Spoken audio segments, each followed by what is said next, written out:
March 11th. We all please rise for the Pledge of Allegiance.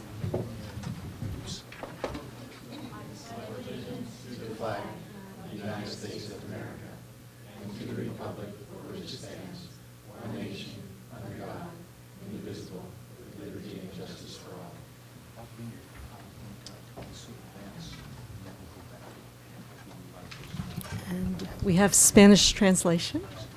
Hello, come on up. Noemi's with us tonight. She'll introduce herself. Buenas noches, me llamo Noemí Vázquez y le quiero avisar que los servicios de intérpretes están disponibles por si necesitan mi ayuda, asistencia. Gracias. We have headsets for the hearing impaired, and headsets are available. Please indicate if you need some. Announcements of closed session action. We had nothing to announce. Acceptance of donations. Move to accept with gratitude. Second. Parker and Noel, all those in favor? Aye. Any opposed? Passes 4-0. We have a member who's out of town tonight, so there's 4 of us. That would be Nancy Harder is not here. Okay, we move on to introductions, proclamations, presentations, or recognitions. Well, we do have 2 presentations tonight. Mike Vale, I'm not seeing you. Is he in the other room? Someone go get Mike. And while they're doing that, I'm happy to announce that we have a presentation from our District English Learner Advisory Committee, and Michael Gonzalez will make the introduction. Board President, members of the board, Superintendent, Assistant Superintendents. As you know, under the guidelines established by the state for the District English Learner Advisory Committee, part of their obligation is to periodically report to the board. Tonight, we do have a presentation to the board. It'll be short. It carries 1 major recommendation.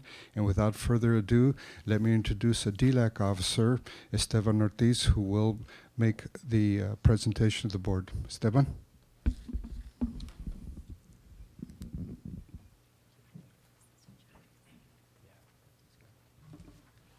Good evening, everyone.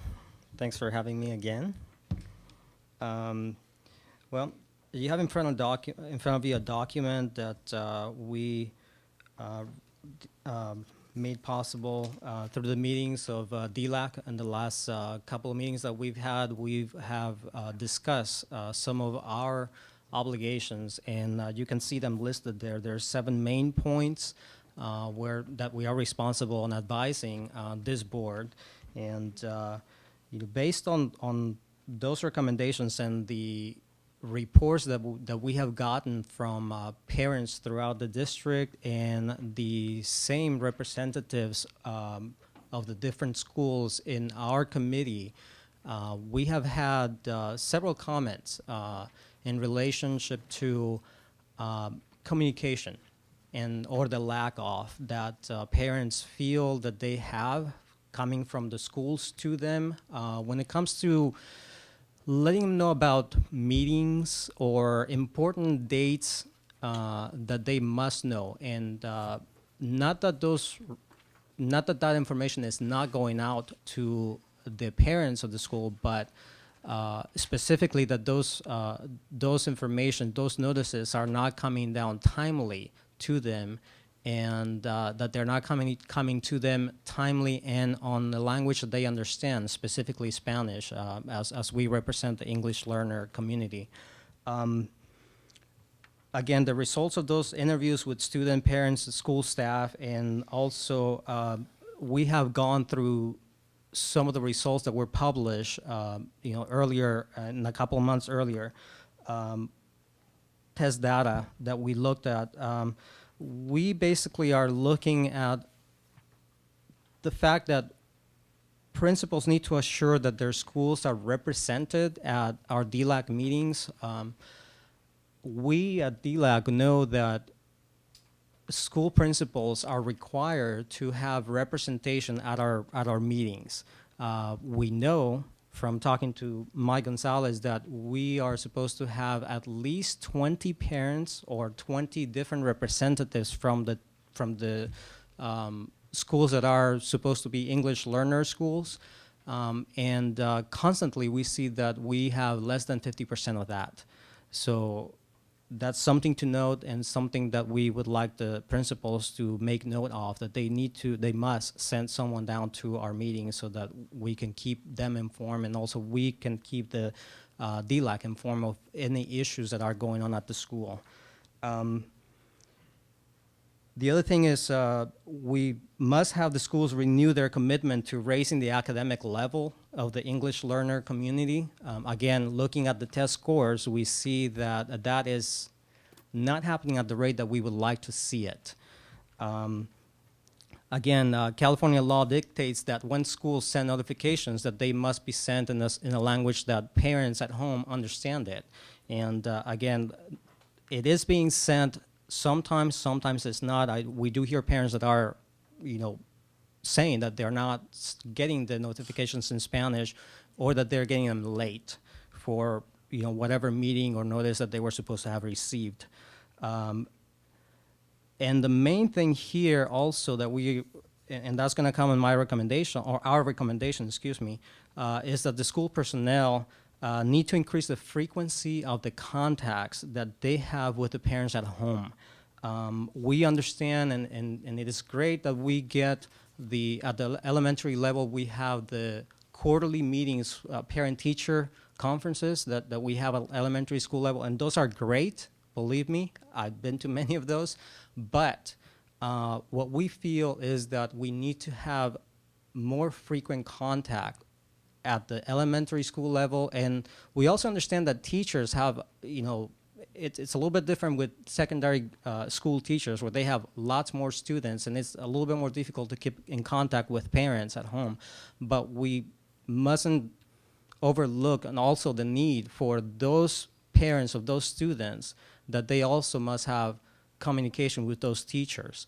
Again, we see communication happening at progress report time, and also in the report cards. And we feel that at a quarterly interval or a semester interval, sometimes it's too late for those students to catch up if they went wrong somewhere in the semester. We feel that there needs to be, a less of an interval between those.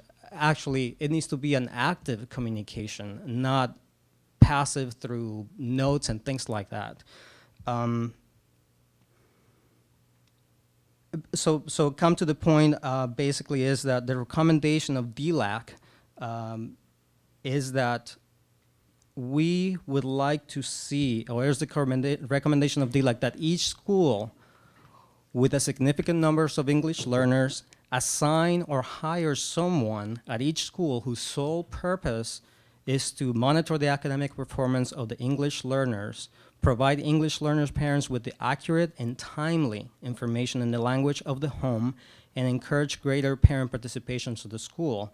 And so basically, this person that we're recommending to have at the schools is someone who will be monitoring the records of those students, and whether they are, at a point where they have 5 unexcused absences, not wait until report time comes to notify parents.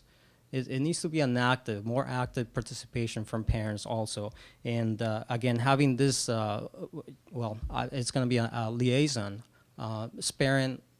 parents of school, English learners and the school need to have this person in place so that it's a more active kind of communication rather than waiting on a quarterly or semester basis. Again, children, it's redundant to say it to you, but children do better when the family is involved, as we see on different schools around here, or with a different set of parents. And if the communication is there, I think we will get more parents of Latino, Hispanic, or English learner parents involved. and thus we will increase participation and at the same time increase the productivity of our English learner students. Thank you very much. May I comment as well Yes. before you leave? The purpose of DLAC is to advise us. It's a staff advisory committee. I believe these recommendations are right on target. And they're recommendations that we must take seriously. And we will work, Esteban, thank you so much for the work of your committee. We will work on these. Yeah, and we understand at DLAC also, we hear all over that the school budget is being cut or is being reduced, coming from the state and all that. But we do realize also that this is timely because I know schools are looking into budgeting for the next year or so, and or to basically distribute the funds that are, for Title I or the other, whose purpose is to basically, take care of the English learner community. So just recommending, we understand that times are tough as far as fiscally concerned, and just want to try to do the best for our English learners. Thank you. If we could ask you a few questions, if you don't mind. Ms. Cordero? Thank you, Mr. Ortiz. I appreciate your presentation, and I appreciate the recommendations of DLAC. I agree with Dr. Cyrus that these are really appropriate recommendations and recommendations that I hope the board will act on. And in that direction, I wanted to actually ask Mr. Gonzalez, as a staff member, to address I think there would be a fairly simple way to at least begin to address the very first item, which is that some schools are, and I know from my attendance at a couple of DLAC meetings too, that some schools are always represented and some schools seem to be almost never represented. And I wonder if you could just forward the board an attendance sheet of which schools are present at a meeting and which schools are absent at a meeting, and for each of your meetings. Of course.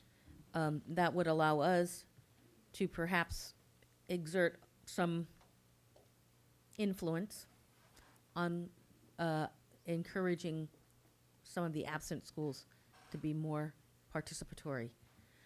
Then I also wondered with the third bullet where Mr. Ortiz indicated that there are some complaints still coming regarding how some policies are being implemented, and especially the one regarding the distribution of materials in what we're hoping would be the primary language of the home, and whether or not that's happening or not happening. I wonder if we could also maybe have a monthly or quarterly, depending on what would work best with your meeting schedule, update on what complaints are being received by the DLAC committee. I know that when I worked at when I was a member of the county Affirmative Action Commission, we always had an update on what complaints had been filed, just in that particular period, just so that we would know what was going on. We recognize that sometimes complaints are valid, sometimes they're not valid, but just knowing what complaints were being filed was often helpful. We can also provide that information on a monthly basis. And I don't want to misspeak. I don't necessarily mean formally filed, because I know sometimes that doesn't happen. If we can just have complaints that are being reported to the committee as And well. that is correct. The complaints, the comments, observations made at a DLAC meeting are not formal complaints, but we can share with you the observations made by our DLAC members, and we can provide that information to you. Please. Since this is a presentation, we can have comments. We can't really have too much of a discussion here, but if anyone else has a comment? No? Yeah, go ahead. I would like to, first of all, express my appreciation for your involvement and your very lucid presentations to us. It's very helpful. As I listen to you, the question comes into my mind: who or how does a body like yours access the research literature on English language instruction and on content instruction to English learners? I read a lot of that literature, And let me say quickly that it is not entirely conclusive as to what works best. There are a lot of qualifications. But it would seem to me that maybe to even move this up one more step in generality, that we've got Title III funds, we've got EIA funds. What else can we spend on English learners? Some Title I money? I'd love to see that total. There's a big pie we have out there, maybe a medium-sized pie. All of that money, I think, I'm looking at Mr. Smith, is not included in the $4 million we have to cut. It's, okay? That's over here. We're not attacking that. But that's for English learners. And I'd like to see a rational a discussion and analysis of how that money is being spent, and how those decisions about expenditures are justified in terms of research findings. It's very simple. I visit some schools that have the top 2 schools in the state of California, high schools, for Spanish-speaking English learners. Granada Hills Charter High School is #1, and Segerstrom High School in Santa Ana is #2. They do things quite differently, but there are some commonalities. That's something we should incorporate into our understandings as we spend our money to try to accomplish the goals you're talking about. And if I may, that is part of our recommendation. I mean, personally, is not only having the principal send someone to represent their school at DLAC, but to make sure that there's an ELAC, an active DLAC, an active ELAC at the school, and they would be the ones overseeing, where that money goes. Not dictating, but overseeing where the money goes and reporting to DLAC. May I make one additional comment on that? As you folks may recall, the School Site Council is the group charged with the proper expenditure of those funds. The question about are you using scientific research-based decision-making is a function of the principal and the School Site Council. The ELAC bylaw is to be informed of the expenditure plan and provide input into that decision-making process that eventually goes to the School Site Council. And I will share with you that the DLAC, for about a 2-month period, had an opportunity to study very carefully all test data regarding students, including English learners. That included a review of everything from the California State Standards Test to the SAL test to things like AP enrollment and high school exit data. So they have a very good understanding over a 5-year period where each of the schools is progressing, period. Okay. See, but I have trouble seeing how Point of order, a Madam busy President, high school because principal can be. Dr. Noel, We- a point of order here, because we're We- getting off presentation as an okay. agenda item, and I would love to have a really in-depth discussion about Maybe we can DLAC, bring but it this needs back to be on for an a- agenda for an item. Yeah, I think we need That to. would be great. We can. The one last comment I want to share with you, at the board's direction for some time now, is to get together the DLAC group as well as the parent advisory committees. Unless I'm mistaken, that date probably will be March 19th. And so we look forward to that, and we will report to the board how well we're doing there. That would be great to hear what goes on. Thank you.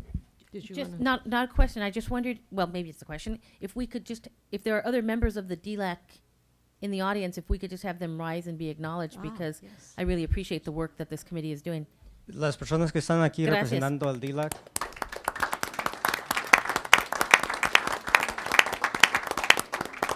Gracias. Gracias a usted. Thank you. Well, we do have another presentation this evening. I am pleased to welcome Cleveland Principal Mike Vale and several of his 6th grade students. They're here to present a Maya Angelou poem on diversity. Welcome, students, and Principal Vale.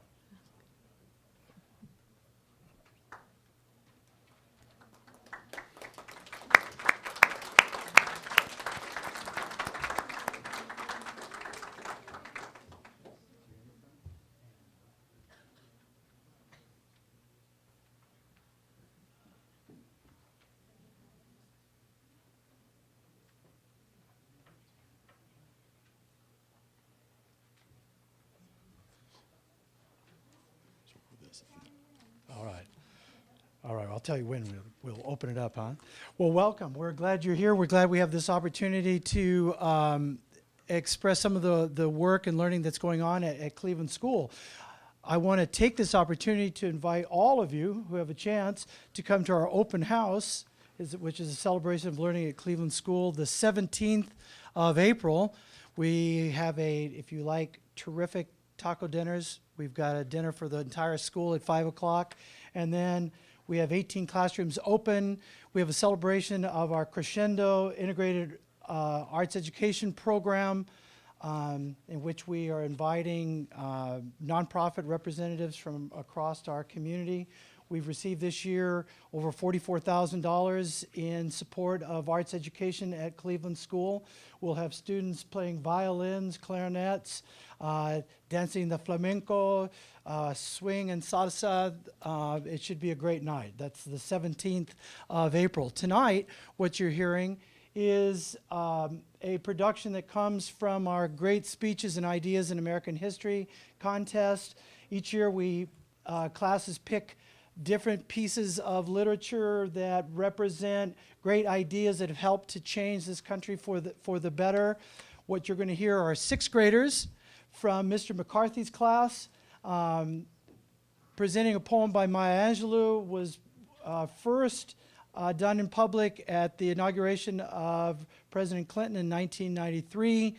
It has powerful ideas for our country, and I believe it has terrific and very meaningful ideas for Santa Barbara, for the diversity that is here, for the conflict that presents itself, and ideas of how we can change this community for the better. These are sixth graders from Cleveland School. Maya Angelou. A rock, a river, a tree, owes to species long since departed. Today the rock cries out to us, clearly, forcefully. Come, you may stand upon my back and face your distant destiny, but seek no haven in my shadow. I will give you no more hiding place down here. You have crouched too long in the bruising darkness. The rock cries out today. You may stand on me, but do not hide your face. Across the wall of the world, a river sings a beautiful song.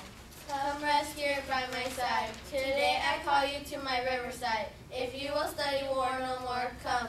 Clothed in peace, I will sing the songs given to me when I and the tree and the stone were one. The river sings and sings on. There is a true need to respond to the singing river and the wise rock. So say the Asian, the Hispanic, the Jew, the African, and the Native American, the Sioux, the Catholic, the Muslim, the French, the Greek, the Irish, the rabbi, the priest, the sheik. The young, the old, the preacher, the privileged, the homeless, even the teacher. They are here, speaking of the tree. Today, the first and last of every tree speaks to humankind. Come to me, here, root yourself beside me. Each of you, a child of some passed on traveler, has been paid for. You, descendant of the originals, you immigrant from distant shores, the old timer and the new blood, arriving on a nightmare, praying for the tree. I am the tree planted by the river, which will not be moved. I, the river. I, the tree. I am yours. Your passages have been paid. Lift up your faces. You have a piercing need for this bright morning dawning for you. History cannot be unlived, and if faced with courage, need not to be lived again. Lift up your eyes upon the day breaking for you. Give birth again to the dream.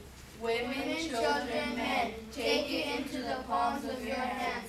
Mold it into the shape of you. Sculpt it into your image.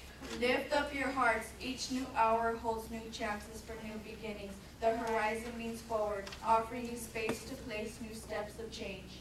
Here on the pulse of this fine day, may you have the courage to look up and out upon me. The rock, the river, the tree, your community. Here on the pulse of this new day, may you have the grace to look up and out, and into your neighbor's eyes, into your enemy's face, to those who need us so much, and say simply,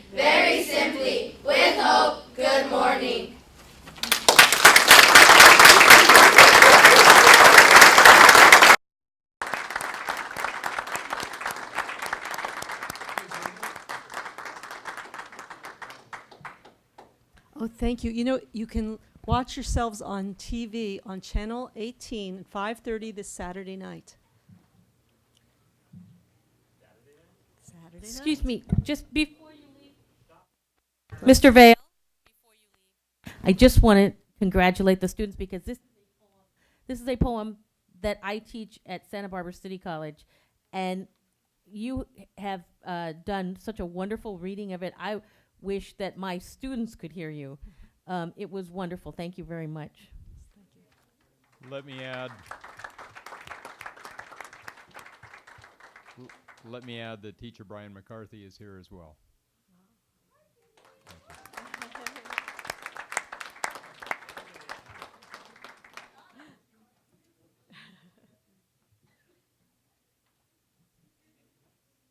Shall I go on to the superintendent's report?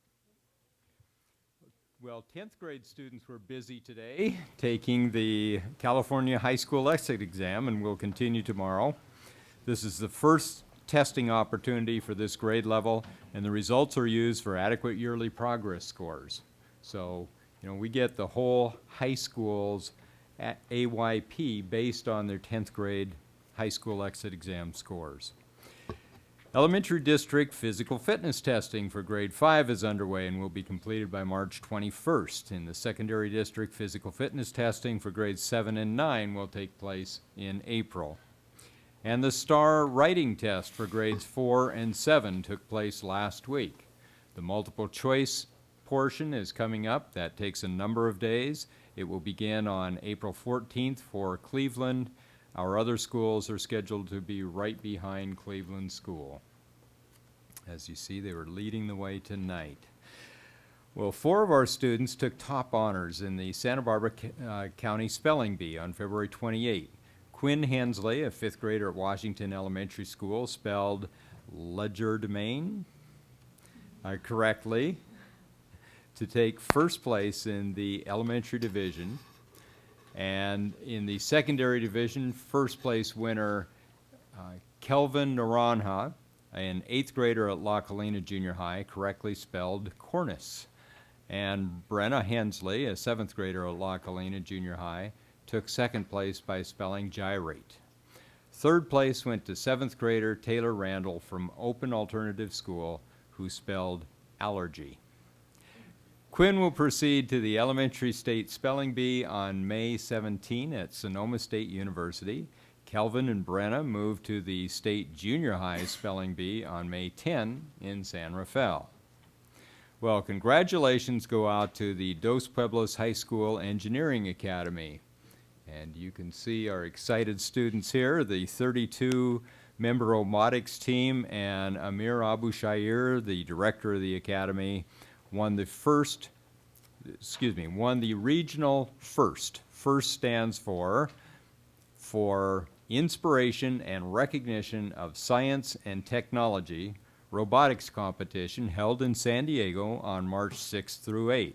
There were 50 teams competing at this regional competition, including the previous World Championship team, which lost to Dos Pueblos in the finals. There are 40 first regional events held throughout the world, with a total of 1,500 teams competing across the globe. Well, with this regional win, Dos Pueblos team is now qualified to move on to the global level of competition, and the winning team from each regional event will meet in Atlanta for the first world competition or championship in mid-April. So you'll soon be seeing a request for students to go to Atlanta.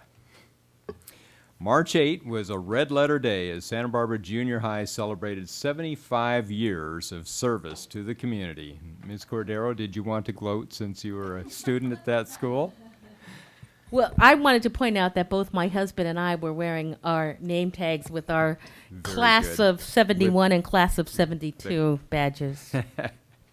San Marcos also celebrated its 50th anniversary. Many of the board members were there with us at the junior high, and I'm sure they'll agree that it was a great program, especially with all of the former students and the former staff members from the school.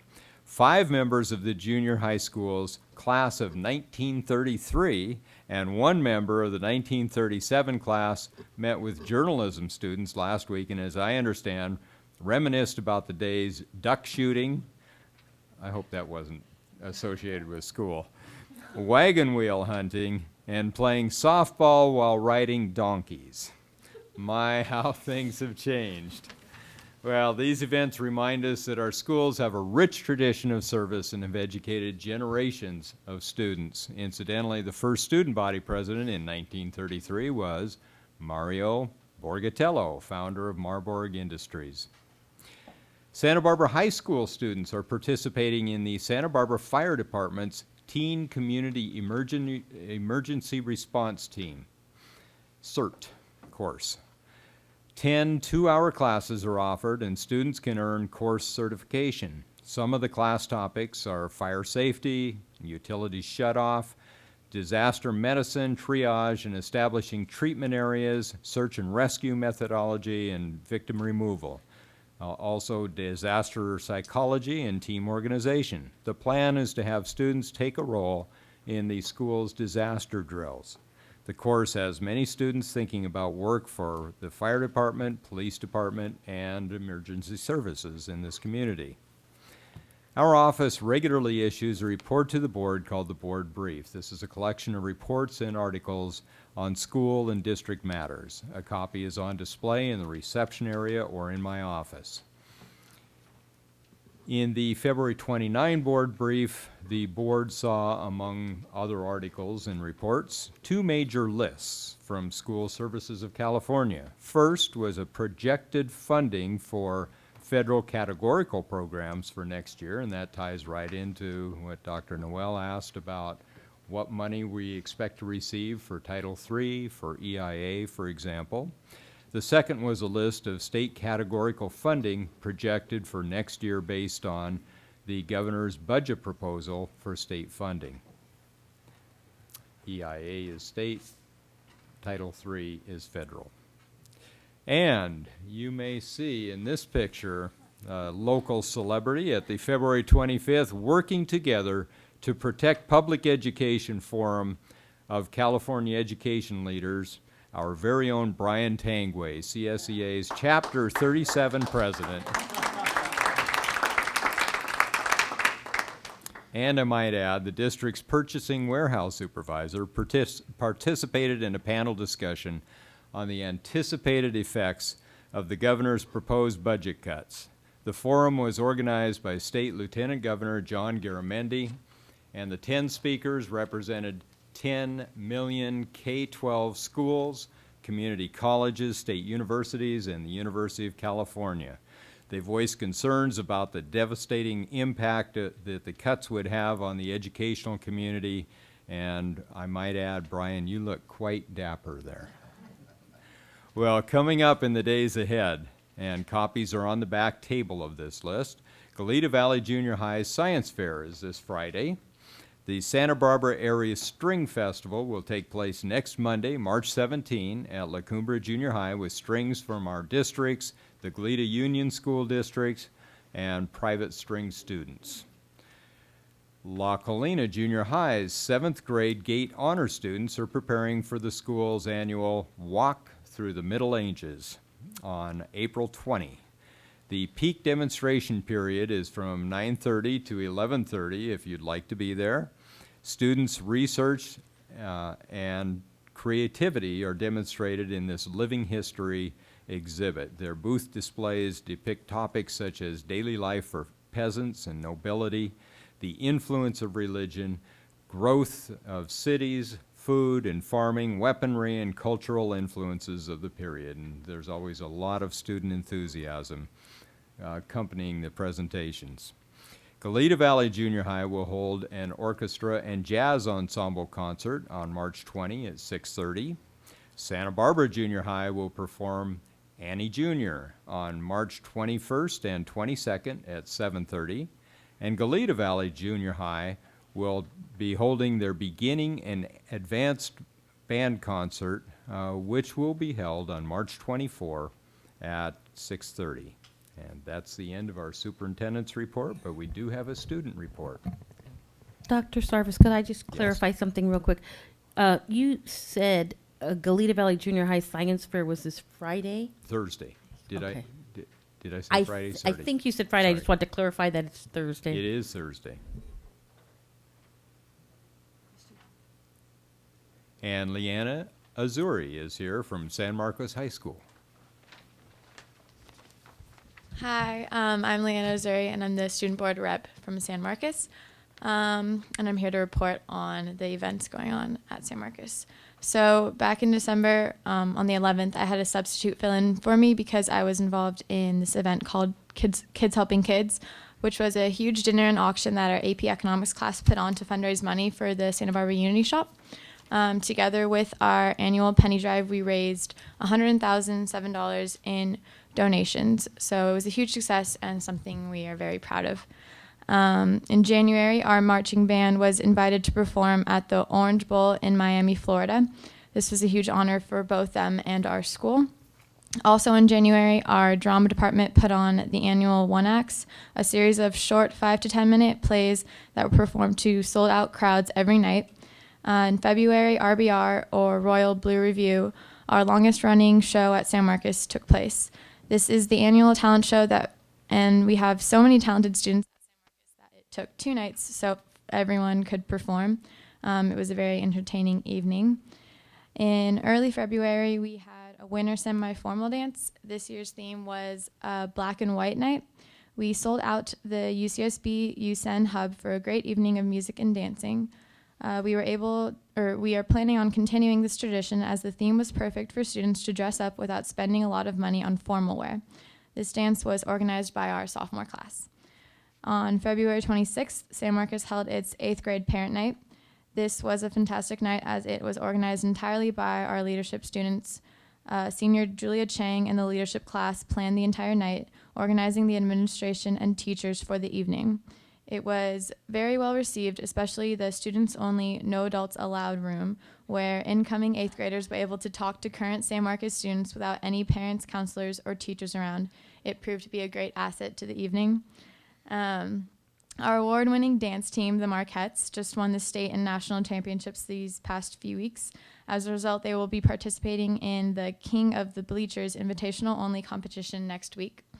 Our San Marcos Jazz Band placed first a couple of weekends ago at the Dos Pueblos Jazz Festival. And our Performing Arts Department continues its recent success as our award-winning Magicals are currently performing in New York City at the Carnegie Hall National Invitational Choral Festival. San Marcos was the only school west of the Mississippi River to be invited to this prestigious event. In addition, our all-female vocal group Enchante will be performing in Europe during spring break. Our recent achievements are not solely in the performing arts, however. We are extremely proud of our mock trial team. This past Saturday, the Royals defeated DP in the finals to win our 3rd straight Santa Barbara County mock trial championship. This is not only the 3rd straight county win, but also our 9th in the past 12 years. The San Marcos mock trial team will look to continue their success at the state championships to be held in Riverside over spring break. And just this past Friday and Saturday, San Marcos continued its year-long celebration of its 50th anniversary. Alumni were invited to an all-school rally and carnival this past Friday, with campus tours to show off the remodeled gym and auditorium. On Saturday, the 50 Years of Royalty dinner for current and past teachers and administration, along with special guests, took place at the Elks Club. I wasn't there because it was an adult event, but some of my adult alumni friends of mine who went said it was a very lovely evening and that it was great to see formal principals and teachers there. They were also impressed with Mrs. Jeanette Wolf, the Santa Barbara County 2nd District Supervisor, and her appreciation for San Marcos and the block schedule. Mrs. Wolf's 3 daughters all graduated from San Marcos. And then just a few events coming up in the future for our school. On Wednesday, March 19th, our annual lip sync contest Air Bands will be taking place at 7 p.m. in the auditorium. We are also getting ready for testing in April. We were the only high school to improve their test scores last year, and we are looking forward to the challenge to continue to improve them this year. The first 2 weekends in May bring our spring musical to life. This year, our performing arts will be performing Damn Yankees. Our annual prom will take place on Saturday, May 17th at the Fest Parker Doubletree. And finally, one of the biggest events of the year for our school is Mr. Royal, and it will take place on May 23rd. That's all. Thank you. Wow, that was quite a Sorry. list. That was wonderful. Thank you. It sounds like you're very busy there. Yes. Thank you. Thank you. We're on to public comment. We do have public comment, and I'll call speakers up, and I'll give you 30 seconds notice when your time's almost up. So let's start with Raymond Macy, followed by Andrew Adams. Start whenever. Yes. Okay. My name is Raymond Macy, and I'm representing Santa Barbara High School music program and music programs throughout the district. I came up to speak about how the district is facing budget cuts, and a lot of the times music is looked to cut out of the budget.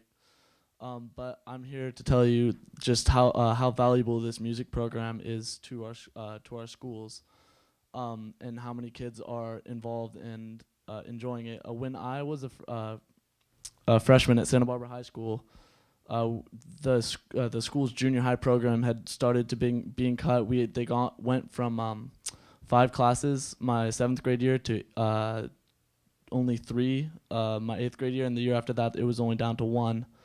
And what I noticed is that a lot of students, like incoming freshmen to our school, had dropped, and it's not because that people are losing interest in music, that there's no opportunity for them. There was only one band. There used to be a jazz band, a strings ensemble, concert band, percussion, and then all but the concert band was cut out. So people interested in those types of music weren't even able to play and get a chance to explore their creative ability. And I just wanted to say that don't write off music as something that's not important to a lot of students, because it is, and is a valuable part of our of the education process. Also because music is can cross over to other areas of study. A lot of the time, students will have in music have higher test scores than students that aren't. So it not only does it benefit people spiritually, mentally, it also can benefit academically. Thank you. Thank you. Thank you. Andrew Adams, followed by Georgia Macy. Greetings, trustees. My name is Andrew Adams. I'm a sophomore at Santa Barbara High School and a dual enrollment student. And I'm here on behalf of music programs throughout our district as a saxophonist, a flutist, actor, a mock trial debate team member, a business owner. And that's in part who I am. But I'm going to tell you what I am not. I am not an adult. I cannot vote, and I cannot make public policy. And like every other kid, I must depend on adults to look after my best interests as a student. That's the responsibility of my parent, district administrators, and you. So there would be no reason or need for me and my peers to be here tonight were there not cuts being made and the music program being looked to cut out. Rather, we'd be kids doing our homework, preparing for our AP and SAT tests, perfecting our skills on our instruments, or resting after a long day of taking the tedious, simplistic California exit exam.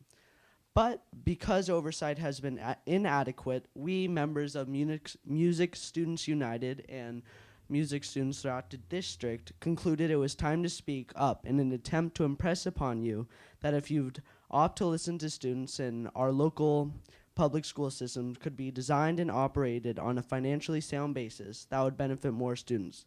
And it all starts with music. I'm here tonight as one spokesperson of Music Students United, a group founded to benefit other local musicians. And I'm here to tell you that if you want high test scores from every student, if you want to reduce campus and community violence, if you want to give students a purpose, discipline, high self-esteem, then you need to make instructional music classes part of the school curriculum on every one of your campuses. It's time to do what's right, to do what needs to be done. Act on the research, the proof. Music instruction results in smarter students. Respond to the students. Those hanging out on our streets want opportunity, a chance. They, just like us, want and need music and performing arts. Give them a chance. Offer developmental music programs starting the first week of elementary school. Tonight, I've got some very special news that we, Music Students United, will be releasing tomorrow about one of our own that underscores my message. A product of our local public schools, a Roosevelt Santa Barbara Junior High alum, current SB High and dual enrollment junior, Lito Hernandez, just received the biggest honor possible in Southern California after auditioning countless times over the course of one full year. Out of 2,000 of Southern California's best musicians from LA Performing Arts Schools, Lito was selected to receive the prestigious Dorothy Chandler Grammy Spotlight Grand Prize Award, a first time ever for Santa Barbara County, a Grammy, one of ours, your students. Lito will be performing a solo on 4/26 and one of our April 26, and one of the nation's 3 largest performing arts center, the Dorothy Chandler Pavilion. Like I already said, Lito is a product of public schools. He started music in kindergarten at Roosevelt. By 4th grade, he was given a choice of flute, clarinet, or sax. With opportunity, exposure, instructions from Mrs. Karen Dutton, and an audience, Lito advanced. He went on to tackle 9 instruments while maintaining the highest possible GPA in the toughest classes. Lito practice. You practice to perform. Had it not been for his start at Roosevelt, would he be here today? Or where would he be at the level he is today? And the answer is no. Your time is up, so if you want to wind. Oh, it's up. Okay, well, thank you. But I want to say I would really like to reinforce the fact to please keep music in the schools. And it's great to keep up kids' GPAs, and it helps them academically, plus getting more involved in the community. Thank you. Thank you. Thank you.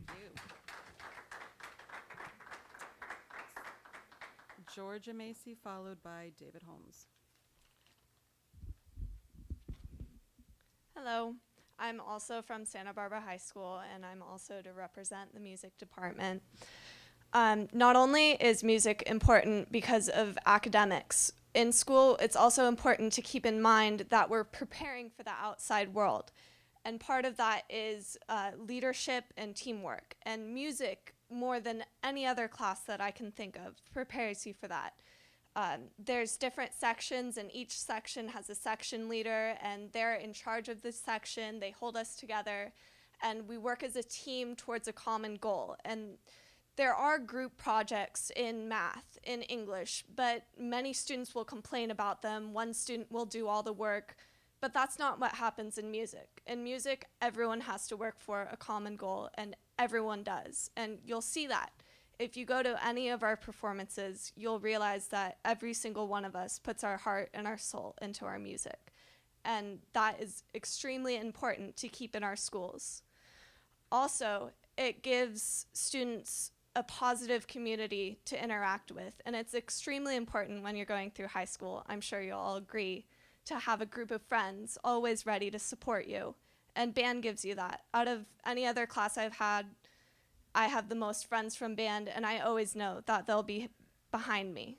And that's incredibly important when you're going through life, through anything. You need people to back you up. And if music was taken out of Santa Barbara High School, then where would that backup be? It wouldn't be there. And many people would fall out of their practices. It's much harder to practice without an entire band backing you up. Also, what would a football game be without the marching band? Our band program does so much for the school. We play in the plays for the musicals. We play in the quad at lunch. We put on concerts, as you've heard in the schedule. We go to jazz festivals, and all of this is for our schools, and it's extremely important. People love watching the band at the football games. As I said before, there would be no football game without band, without music. Music is one of the most important things in our life today, and to take that out of school would be unthinkable.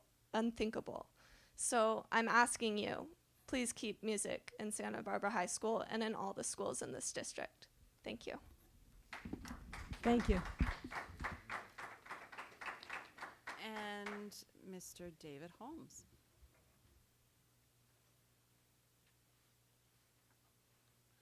Hi, good evening. I'm David Holmes. I'm the Performing Arts Department Chair of San Marcos High School. And I want to start by apologizing for wearing a hat, but I did that on purpose. This is a hat from the Broadway musical Spamalot, and it shows a graphic of a giant foot coming down and squishing what's underneath, and the caption is, "And now for something completely different." And I hope that that's what we'll have in this next process that the board has to go through in cutting budgets. If you were in the community this weekend and were fortunate enough to go out to La Colina Junior High, you would have watched a magnificent production of Thoroughly Modern Millie. Over at Goleta Valley, same weekend, Anything Goes. And coming up at La Cumbra, Hello Dolly, and at Santa Barbara Junior High, Annie Jr.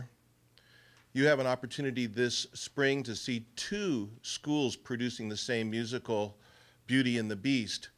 I wonder if that could be because we lost our curriculum council and an opportunity to meet with our colleagues. Someone asked, "Don't you email?" Yes. But none of us saw this coming. This spring also, Damn Yankees at San Marcos High School. I know that the students spoke very eloquently about all of the different activities at San Marcos and all of the music activities around the schools. Let me add to that all of the schools in our area produce fall dramas and big musicals. Our vocal music program performs throughout our community as representatives of our school district and performs countless events for our community. As was mentioned, last night, San Marcos High School madrigals performed at Carnegie Hall. That's no small feat. That's an incredible, incredible honor that this district should latch onto. This school district is getting known worldwide for its performing arts departments, jazz bands at Montreux, all through Europe. Enchanté, the girls' ensemble, performing in London and Paris. We also have, after this summer, the distinction of having 2 high schools elected to represent the United States at the Edinburgh Fringe Festival. That's the largest performing arts festival in the entire world. Absolutely amazing that we have 2 schools, that one, San Marcos, who has gone, and Santa Barbara High School taking a production of Hair. Amazing. We're known for having great performing arts in this district. And the reason for it? Ordinary teachers doing extraordinary things. So as you are cutting, make sure you stay as far away from the classrooms and cut as few teachers as possible. Please. Thank you. Thank you. And we have Denise Adams. Ms. Adams, did you want to speak to public comment? Thank you.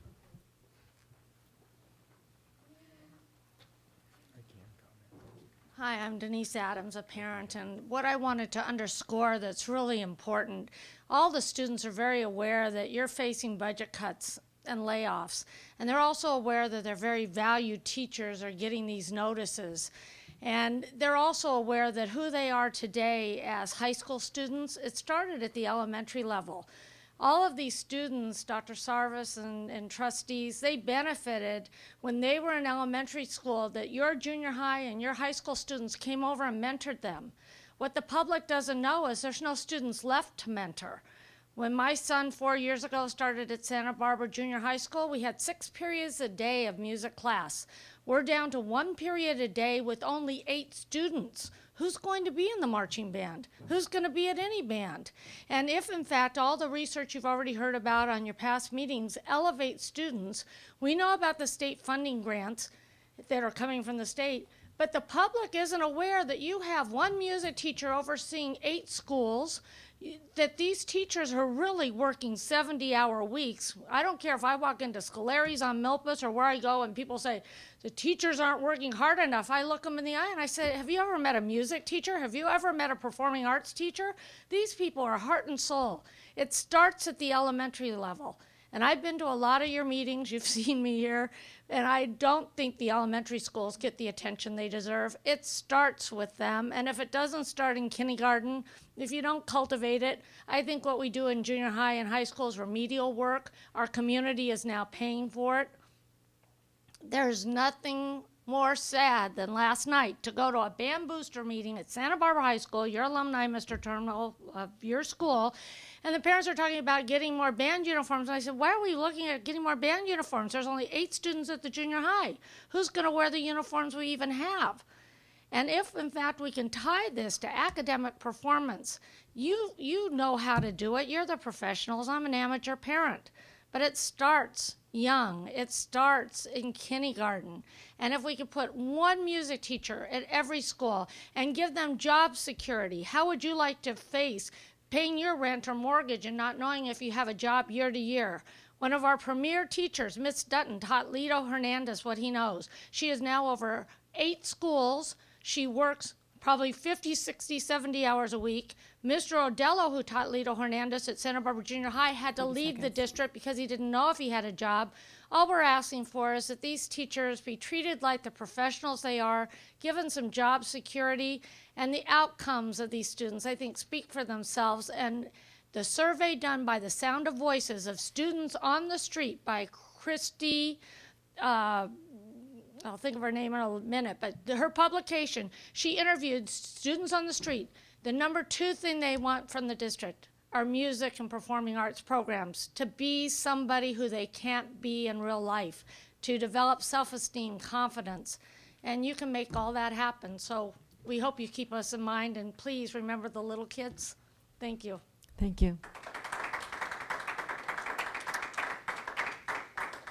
Just, I know we'll have discussions about this at our next meeting, but just to set the record straight, I've received no proposals to cut any music or arts courses at the high school level. I've received no proposals to cut music at the elementary level. We currently have 2.5 music teachers for the 10 schools. That's an average of 4 schools for a full-time teacher.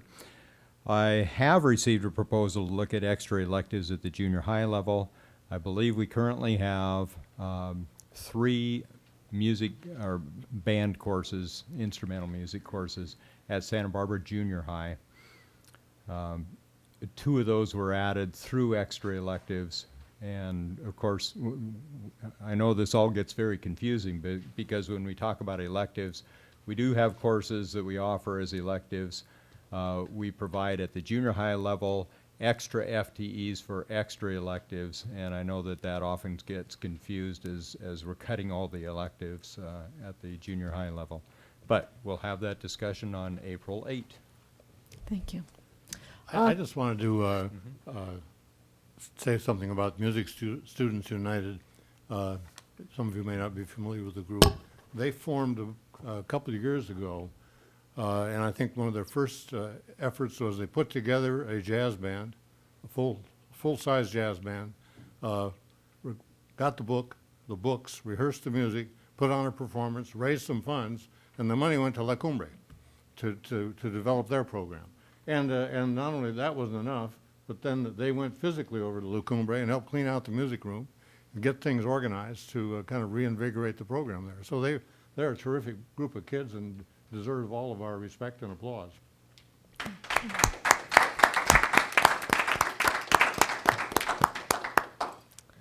Thank you. Okay, we're on to the consent agenda. Does anyone like to pull anything from the consent agenda? Otherwise, can I hear, oh, yes. Yes, I would like to pull D12, and what I would propose, Madam President, is that and E4 and E5 all be considered together, because they all have to do with layoffs.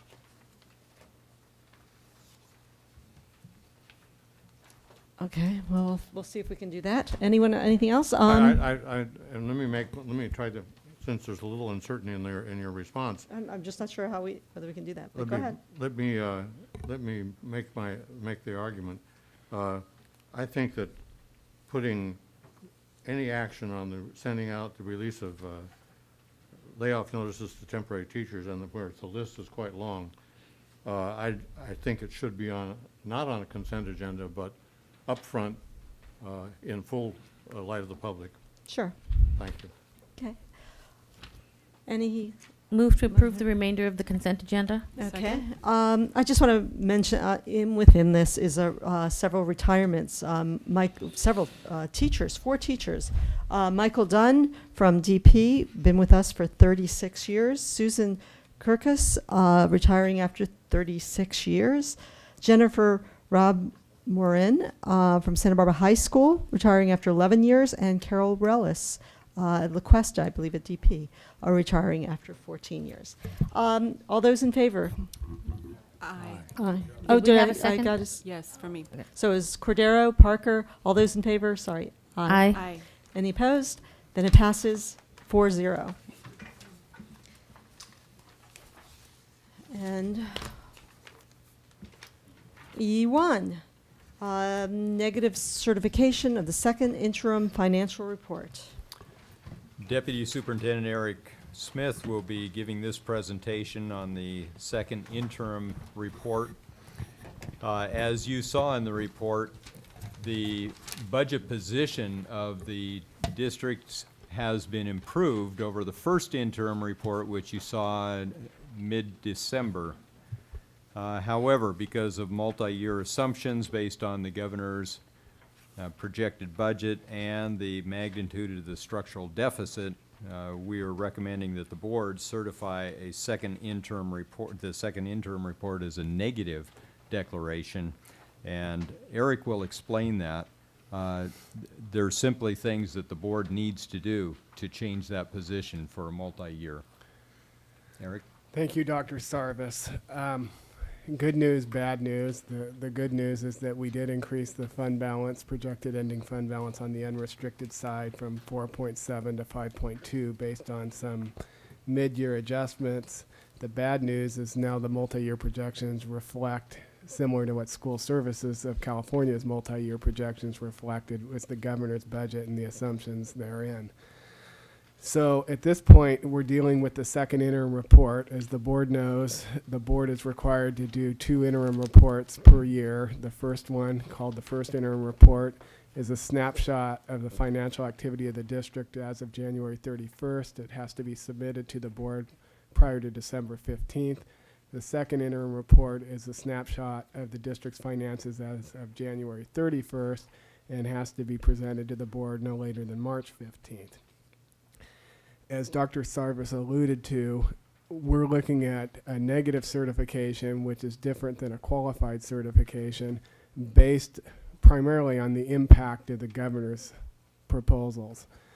When we looked at the first interim report, we did that prior to the governor's proposals, and we were dealing with not only what we knew what the structural deficit to be at that time, coupled with declining enrollment in our multi-year, which put us in a qualified status, which basically says that we were unsure of whether we can meet our current and subsequent 2-year obligations and sustain our 3% reserve for economic uncertainties, which is different than a negative, which is basically we cannot. And we mean we cannot absent some kind of intervention, meaning expenditure curtailment or revenue enhancement or both. As the board will recall, at the first interim report, in the second subsequent year, we were looking at a structural deficit of about 1.5 million. Here we're looking at close to 6 million, with a target of cutting at least 4 million just to restore the reserve for economic uncertainties going to 08-09. It's really a function of 2 things. One is that we have a large ending balance, which is kind of masking our deficit spending pattern. As we burn down that ending balance, if we do nothing, we'll burn right through it and we'll end up with a negative fund balance, meaning that we burn through our 3% reserve for economic uncertainties and actually have a historical negative fund balance, which we have to dig our way out of. The problem with with deficit spending is unless you get ahead of it, the compounding effect, it starts growing geometrically on you. If you have a $6 million structural deficit in 08, 09, you do nothing, then you got a 12 million deficit, structural deficit in 9/12. So at this point in time, I'd like to direct your attention to this packet, and you'll know it looks vaguely similar to the last one, except for the keen observer, you'll notice that the door is actually lavender as opposed to tan from the last time, because I had to do something to distinguish it from on my bookshelf, because I didn't want to be picking up the first interim report thinking I was looking at the second interim report and vice versa. We saw that right off. So as we did at the last interim reporting period, this presentation is for the combined general fund, except when we deal with the other funds, excluding the charter schools. In this particular instance, we're doing a couple of things that are a little bit different.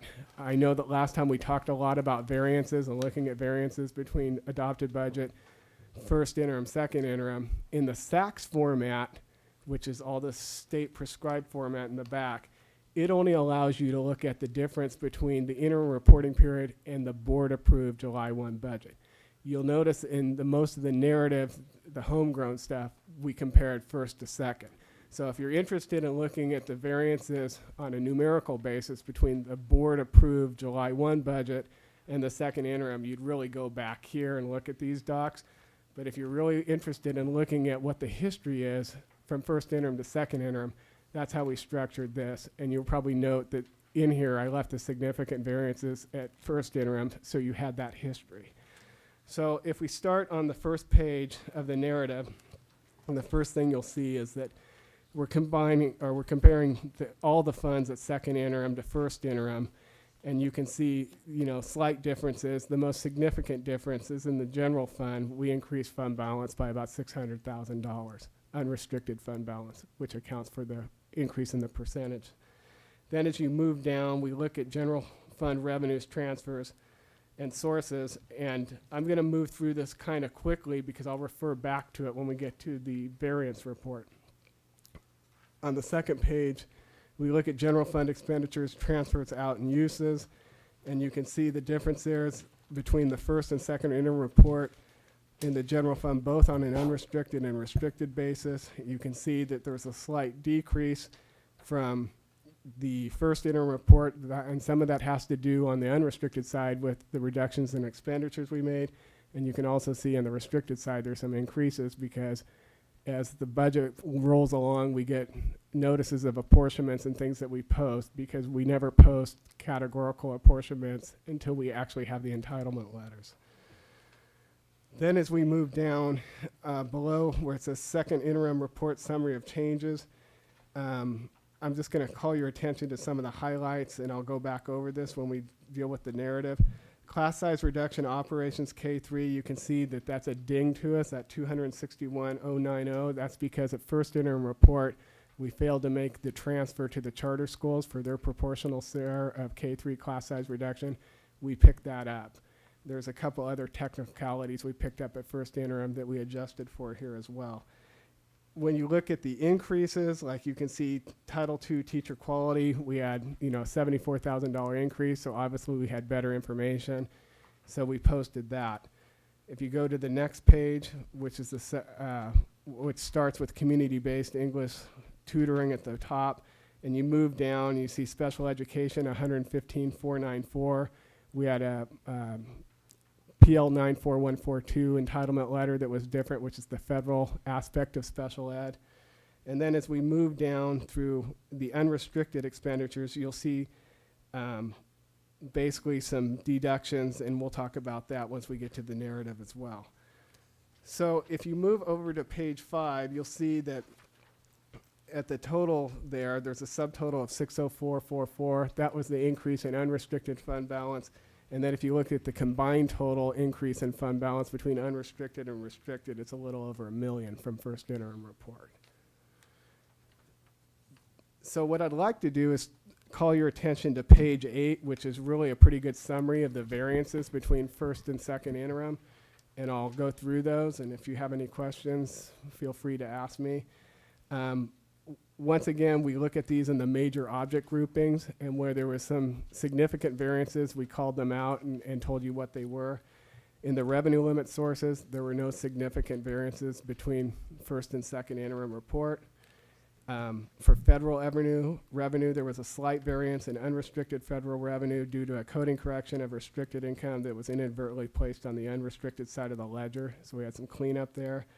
There's also a slight variance on the restricted side due to the receipt of actual entitlement letters, so we actually posted those. On the other state revenue, there are variances unrestricted income and other state revenue between the first and second due to the K-3 class size reduction transfer that I mentioned a minute ago. Now we actually reflect it being transferred to the charter school. And then also other state income was reduced by $275,184 because we actually did a more precise accounting of what we thought we were going to generate in the hourly remedial programs, and so we adjusted that downward. Other local income, there was a significant variance on the restricted side because we had been accounting for redevelopment tax increment pass-through, which is restricted for educational facilities, and it was hitting $86.99 other local income. We've moved it to the restricted side of the ledger where it belongs. On the expenditure side, unrestricted certificated salaries were decreased by $85,471 from the first interim, largely due to just unfilled positions. We extrapolated out. Similarly, we did the same thing with classified salaries. There's a decrease of $25,226. I'm sorry, on the restricted side of certificated salaries, $25,226. Classified salaries on the restricted side is decreased by $180,268, basically due to the removal of some positions for the routine restricted maintenance account so that we can apply an indirect cost rate, which I'll speak to that in a minute. And also there are some unfilled special education aid positions that we'll realize salary savings on as well. Unrestricted employee benefits decreased by $675,616 because now we're actually charging the categoricals their proportional share for pay-as-you-go cost on the retiree benefits that the district is actually paying for. Also, we noticed that this year the workers' compensation rate was not set correctly in the payroll system. In workers' compensation, you usually have a base rate and then it's adjusted by an experience modification factor, which can be less or greater than 1. Less is better, meaning that your experience is better. We noticed that the rate was not adjusted by that rate, and it was a 0.74 rate, so we realized a savings there of $197,153. That's great. Yeah, you like that one? Great job. Great job. So books and supplies, no material variances between first and interim. Other operating expenses, it was $97,868. The largest portion of that was a $51,264 rebate from Southern California Relief for prior property and liability premiums. In the capital outlay object groupings, unrestricted capital outlay decreased by $76,098 from first interim due to a projected reduction in expenses related to work performed this fiscal year to comply with Americans with Disabilities Act. And now it gets technical under other outgo. So when we started analyzing everything, we could have left some things alone that basically would have drove fund balance up greater, but we didn't think that had integrity. We're trying to get as accurate as possible. So one of the things that concerned me a little bit at first interim is that even though we think from a fiscal prudent management perspective, we should try and spend all our categoricals in the year we receive them, but we know that's probably not going to happen, so we backed off a little bit. And by doing that, since you don't realize all your indirect cost rates unless you spend all your categoricals, we knew that since we probably will not be able to spend all of them, that we should reduce our indirect cost rate by X amount, and that would be a hit to the unrestricted general fund. So you can see that we backed it out, and there's about $268,000 there that went against us, but we feel that that's basically a more accurate measurement of what's going to happen. However, that's a little bit fuzzy because we started charging the routine restricted maintenance account an indirect cost rate for the first time ever. And since it's a restricted program, that's a permissible charge. But as you recall, the way the routine restricted maintenance account works is we basically take unrestricted money and we just redesignate it as restricted. There's no other funding source. So by doing that, it ends up being kind of de facto cut to that program. They have to basically reduce it by the amount of the indirect cost rate because it's not a state or federal funding source. It's just a reclassification of unrestricted dollars to a restricted account. As we move along, we, for the first time ever, we basically implemented the 3% administrative fee on our developer fee account for both this year and prior year, which netted us about $69,667. That helped us. With respect to interfund transfers, the big one is we had to increase interfund transfer to the cafeteria fund by $66,000 over first interim. We're analyzing that fund, and we have recommendations from an outside consultant, and I know that we'll talk about that later tonight, but we have some plans to hopefully bring them, to wean them from our unrestricted general fund over the course of next year.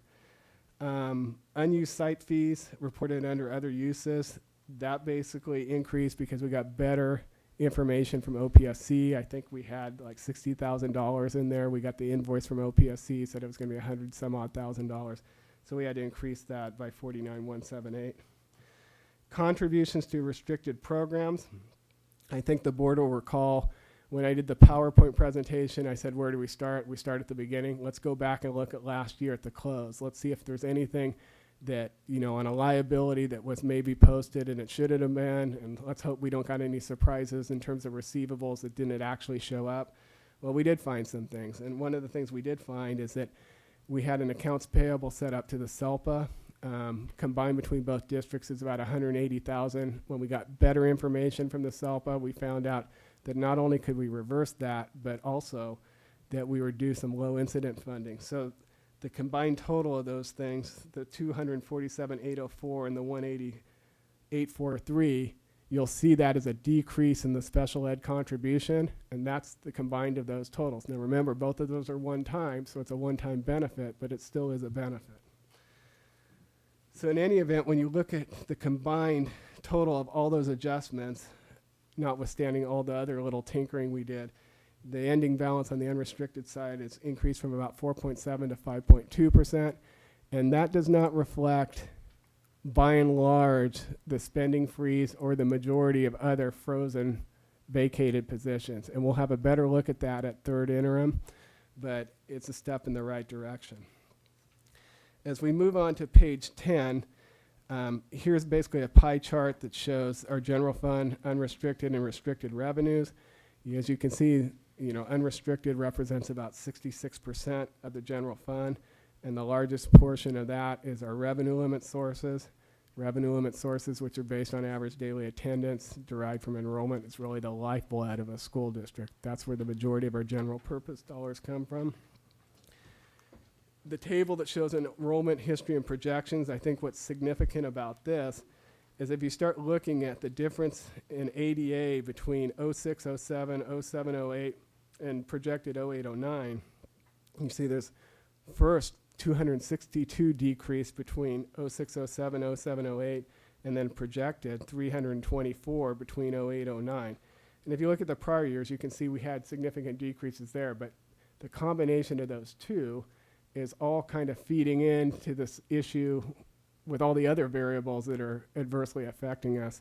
And then you can see that based on our projections in 910 over 809, that, you know, flattens out. It's only about a 56 ADA decrease. But you also have to remember that because we're in declining enrollment, and we always use what's called the prior year guarantee, which means we're always entitled to use the grade of current or prior year ADA. We don't feel the pain for a year. There's a year delay always. So when all these factors converge, like this year, it can be particularly ugly. Before you go on, let me just interject because we just had the decision in the Hope District Monday night to send more transfers back to us, with the exception of next year's sixth grade students or students who are siblings of those sixth grade students. And we don't have the final numbers on that, but we were projecting that the elementary enrollment this next year was actually going to increase. It will probably increase more. But there's enough of an enrollment decline at the secondary level that will yield an overall decline in enrollment across elementary and secondary. Thank you. Because the decline is really in the secondary. I mean, our projections showed that the elementary, even without what's happening in Hope, starting to turn around, and actually talking to our people in attendance today, they're seeing that too. So, as the board will recall, several years ago, we moved to an actual attendance accounting system where now we don't have excused absences for ADA. And on page 11, you can see for both districts what we lose when a student misses a day of school. You can see that basically approximately 30.68 for an elementary student and 36.84 for a secondary student. On page 12, we did a little recap of lottery. The board's had a prior presentation with respect to lottery.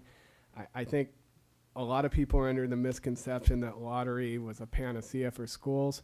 In most school districts, it's usually somewhere between 1.8 and 2% of the total budget. You know, out of a $120 million budget for us, it's what, 1.3 or something like that. So I'm not saying that we don't love it and we don't need it, but it's not a panacea, and I just thought I'd take the opportunity to say that. On page 13, there's some more pie charts that basically break out our general fund expenditures by category, and another one that shows unrestricted general fund expenditures by category. You can see slight differences between the two. You know, that gives you kind of an idea of how certificated, classified, and management are coded and where there's slight or subtle differences. You know, it's interesting, you look at certificated non-management in both, it's about 54%, but then look at in management, you got 5 and 1 and 6 with restricted. Similarly, you have differences in benefits, 16 versus 17. So it's just kind of an interesting representation there. We also are required by SACS to break things out by a function code. You know, you're familiar with the object groupings, and when you look at the SACS, what we call these are the SACS forms, but SACS is really a more detailed accounting structure that has like 24 account, you know, codes or digits. But the objects, in my mind, I mean, I've wrestled with a way to explain this, and you know, I see them more as nouns and functions kind of more as verbs almost, you know, but that's one way to look at it. I don't think that's perfected, but it's kind of going, it's a theory I'm testing, so think about that for a little bit. Yes. Under the function codes, I don't see instructional supervision as distinct from instruction. That's 1,000 versus the 2,000s, I think. If it's in a function and it's like a 1,000 or 1,100 in the 1,000, it'll roll all the way up. If it is in 2,000, it should be broken out unless it was the percentage was so small that it got rolled in the rest of the pie. But that my assumption would be, I'd have to go look at the function codes. But if it was a 1,000, 1,100, 1,200, 13, 14, 15, it'll roll up into the 1,000s. But if you think it's 2,000s, then I'll have to go look at it. Okay, I'd be interested. Okay, I'll see what I can find out about Because it gives you that. an idea about administration at the site level. Right, and my assumption is it's probably a subset of the 1,000s, like 11, 12, whatever, and then it rolled all the way up. But not to say we couldn't get that information, it's just how you ask for it. General fund encroachments at second interim, we talked a little bit about special ed, and if you look at this versus last interim report, you'll see that special ed encroachment decreased a little bit. And why did it decrease? Because of those two adjustments I talked about earlier. Remember the one-time reversal of the AP and also the low incident funding? So consequently, you know, what happened is all the numbers are different. The total budget's different, the contribution's different, and the percentage is different because it kind of flowed through. Is that FTE that we voted on last time out of there now? I don't think that's reflected in here. I don't believe that's reflected in here. It will be reflected at third interim. Another thing we added here on page 16 was basically a summary that shows you all the contributions and kind of the variances. And you can see that starting with, community day school, you can see that over first interim, we had to increase it by 5,505. Federal special ed, 32,803. Special ed state funding, you can see there's a credit because that's those two adjustments we talked about. Home to school transportation, we had to increase by 30,050. Various school donations, I don't know what that is, but it's 2,076. So the total contributions, actually, when you net those, we had a credit or a decrease in the contributions of 354,575, and you'll see that number elsewhere in the docs. So, and then when you look at all these things, and then if you look at the inter-fund contribution to food service of 66,000, and remember that's an inter-fund, it's moving it from one fund to another fund, where the contributions to restricted programs are intra-fund. But when you net all of that, you can see it's 288,575. The one on the 7230, transportation home to school. Yes. This is simply the contribution over and above what is provided from the state? Remember, this is the combined variance between first and second interim. This is what we had to increase or decrease over first interim.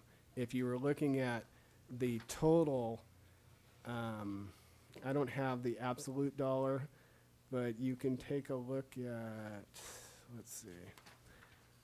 We don't have a very large encroachment, but it's much more than that. It's a couple 100,000, I think, right off the top of my head. I can't tell you. So, but this particular table only shows you the increase over first interim. Okay. So, well, we're going to have a discussion about home to school transportation probably at the next meeting. So, we'll get you those absolute figures. Yeah, I'm interested in seeing that total figure. I thought it was over 200,000. Yeah, no, it's a couple 100,000 at least, and I don't know off the top of my head. I don't know. Shirley, do you have that out there? Or? Could I just ask you for a quick clarification Sure. of that?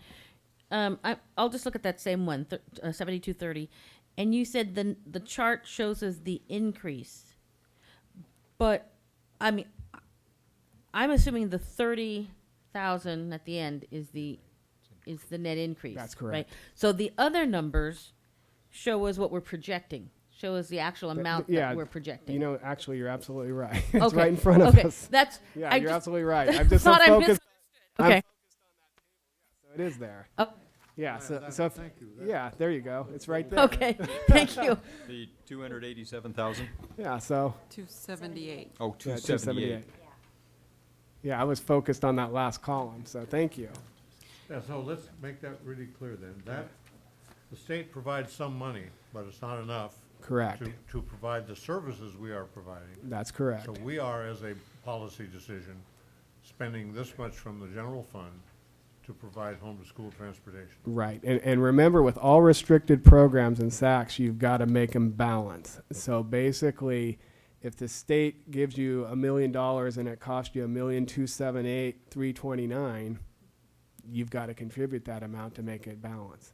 And what we're saying is not only that, but also we had to increase it over first interim based on projected expenses by $30,050. Thank you. Could I just ask a quick question while we're on these pages? At the bottom of page 15, and you mentioned this before as well, it states the districts have retained an outside consultant to review the food service program and to make recommendations to improve its operational efficiency. Right. Are you talking about Kate Adamick there, or is there something else? When I first came to the district, I started looking at food service, and I realized there was some need for review. So we hired, actually, it was one of my former food service directors, who's one of the best in the industry. And so I'll tell you what I know. What I know is that basically industry standard is basically to have your labor cost around 40%. We're at about 47%. And, you know, my first inclination was when I talked to Rod Blackner, I said, wow, I said, because I was like, where do we reduce? Was the first thing I said. He said, you don't have to reduce. You could easily increase your sales and basically maximize that labor. And the way you could do that is basically changing the way you deliver universal breakfast. And we'll have some recommendations about that.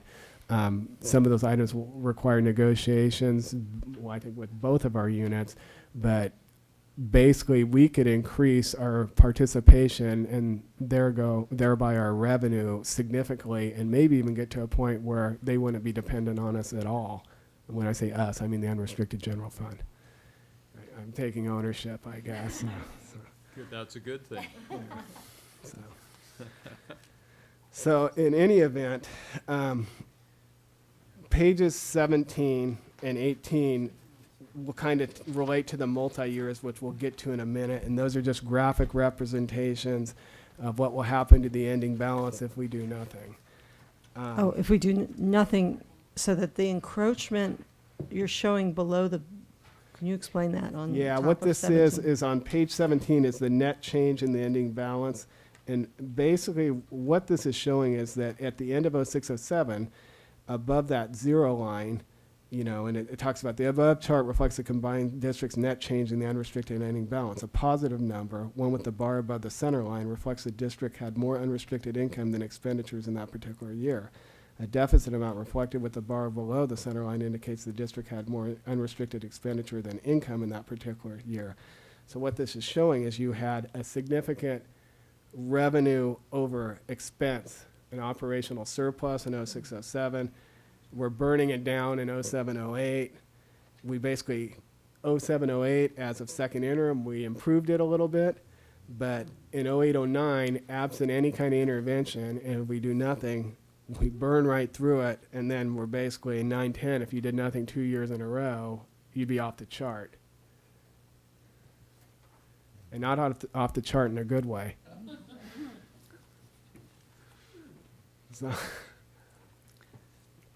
okay, so in any event, when we talk about what we have to do, I think I talked to the board about the structural deficit. And so before we get to that, let's just briefly review the other funds at second interim. You can see child development on page 19. There was actually a projected net increase in the total fund balance, which I think we had a small decrease last time, so that looks good. Cafeteria fund, you can see total net fund balance decrease. You know, we've made that adjustment. Hopefully they do better than what we're projected, and I know they're going to do better in 08-09. The building funds, you know, most of them show that they're going to have net decreases in fund balances, and that's what you would expect in building funds because they're not operational funds. You have capital proceeds, you burn them down, and that's the nature of the beast. So that's what would be expected. So as we move through those. Mr. Smith, I had a question back on other funds at second interim. Do we, for example, in child development, do something like you were discussing with regard to some maintenance funds, taking a piece of indirect costs off of them? Yeah, we take rent for facilities. I believe that this particular program uses a lot of, or not a lot, but uses district facilities which have a fair market value undoubtedly. Yeah, one of the things, we apply our indirect cost rate, which is 4.56% this year. But as you know, that's a dynamic number. It changes every year. We recalculate. And so our practice, and if it's not our practice unilaterally, it will be by 08-09, is to charge all restricted programs and funds an indirect cost rate. The issue with respect to charging direct cost is basically a little bit more muddied because you have to look at the school accounting manual and see which funds are permissible. I'll give you an example. Like we ran an adult ed, there's very stringent guidelines on what you can charge directs and what you can't. But I will review child development and see if we're charging directs. I know we're charging direct costs to cafeteria fund, but we're also subsidizing them. But I'll take a look at child development to ensure that we're not missing that. They get their money from somewhere else, though. They get their money from the state. And I've always wondered, do we get rent, for example, for the Parma facility, which I believe they use, do they not? But Yes. that's a good point. If we can charge them direct and we can charge them rentals and they have ability to pay, we should be. So that's a good point. I'll revisit that tomorrow. Thank you very much. Let me write that as a note here. I've got it. You got it? Okay, good. So as we move through the building funds, you know, there's not a whole lot to say about that.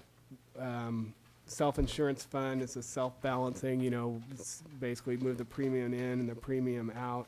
And remember, we're only looking at the budgets here. We're not looking at what they have in fund balance at the beginning of the year on these funds. I mean, so if you ask me, where's the money set aside for the portfolio, you wouldn't see it here because we're just looking at budget, not fund balance. So Can you give us some assurance it's there. that we're going to feed those funds in a timely fashion so we don't Sure. end up with a surprise $1,150,000 that we Yeah, and actually, if you look, owed if like you last year? yeah, if you went back to the SACS forms here in Fund 67, you would see it, you know, an amount set aside in the ending balance, which I'd have to go locate it, but it's And there. we have those estimates about what it's take actuarially, what we need. We have based on, you know, the best information that's provided us, and I think you've seen that information, and we've set that aside, so. Thank you. So when we get to the multi-year projection, you know, I feel like I'm going to read this. What page are you on?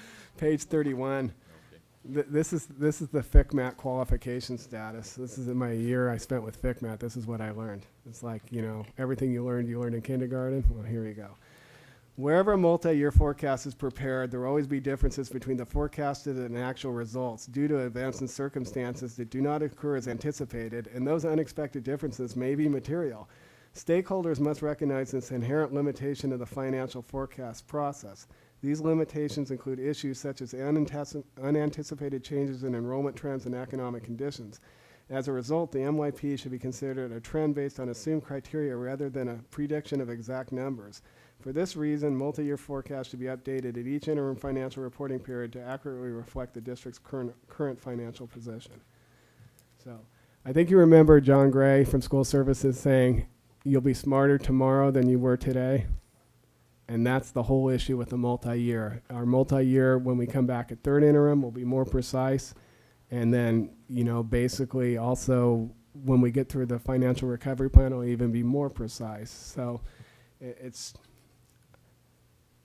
just, that's the way it is. So the thing is that the budget's a dynamic document, and because of all the assumptions we're dealing with, we could get dealt some good news that may revise. We could get dealt some worse news. We just don't know. And so that's why we have to basically monitor and update on an ongoing basis so the board has the best information to make decisions.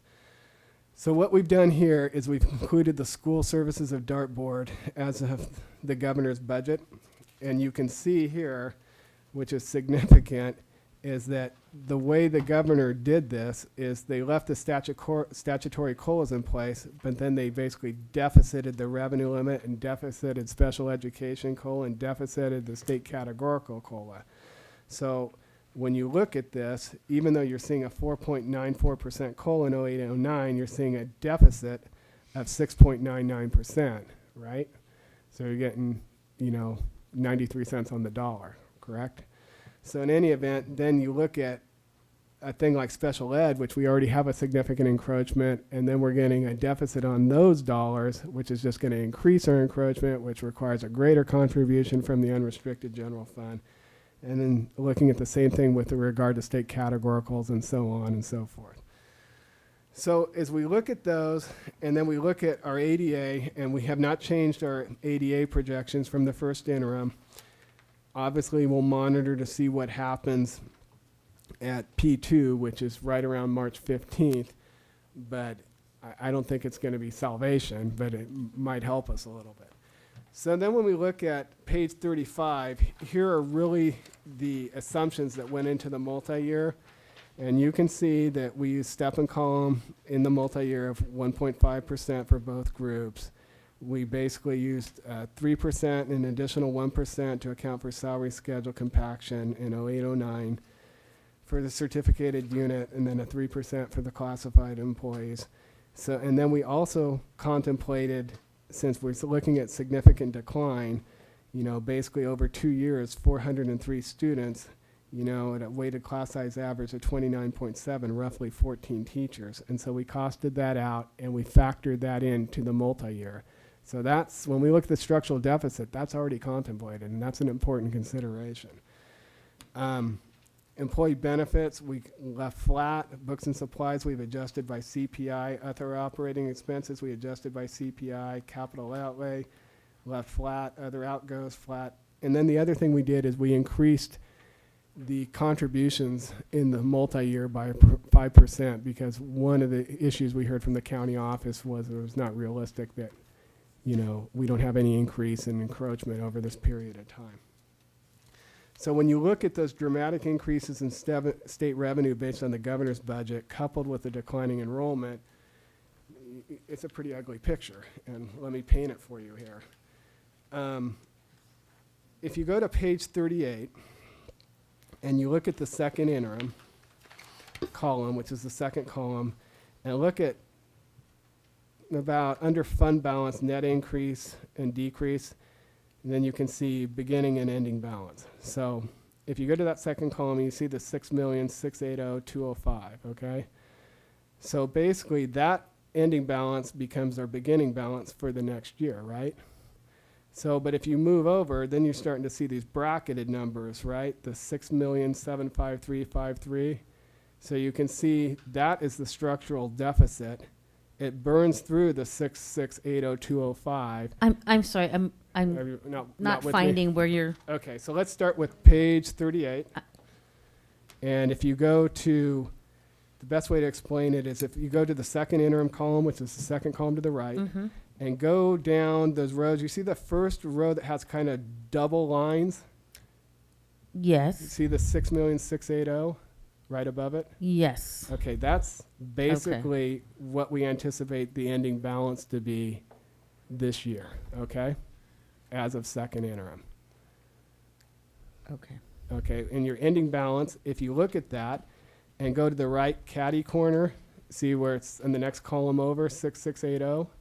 Yes. Okay, so that now is basically your beginning balance in 0809. But if you look above it, you can see what the ongoing imbalance between expenditures and revenues are on the unrestricted side. See that negative 6.7? So if you minus the 6.7 out of the 6.8, you see your negative fund balance, 73,332. So when we started talking about what the number was, you know, we said, well, about 4 million, because nobody's going to be able to do 6.8 in 1 year. Okay, but 4 million would basically give you enough, because you're burning right through your reserve. That gives you enough to restore your reserve. And then if the dynamics, like we talked about enrollment, the state budget, basically it gives you enough breathing room to basically weather the storm. And then if we're dealt some good news, you're in good standing. If you do nothing, you're behind the 8 ball, and you can see it. You can see by the following year, you're not only, that 6.8 is now 781 plus another 7. See that? You add those two bracketed amounts together. So let's make sure that I understand this. If we do nothing, right, for the 0809 budget, the projection would be that nothing to change the structural deficit. Right.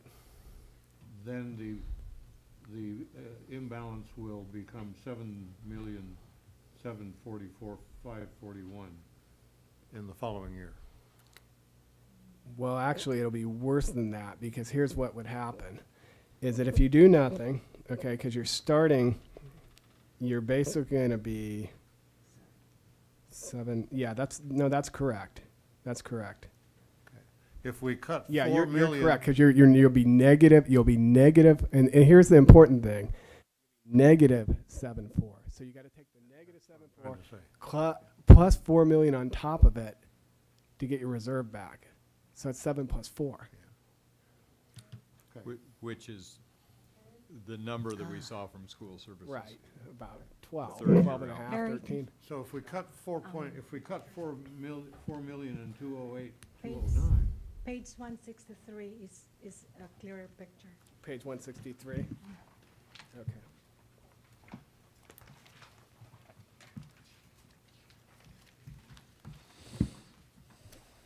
Good. Yeah, there you go. This is our page 129 from the last report. Yeah. Yes. Yeah.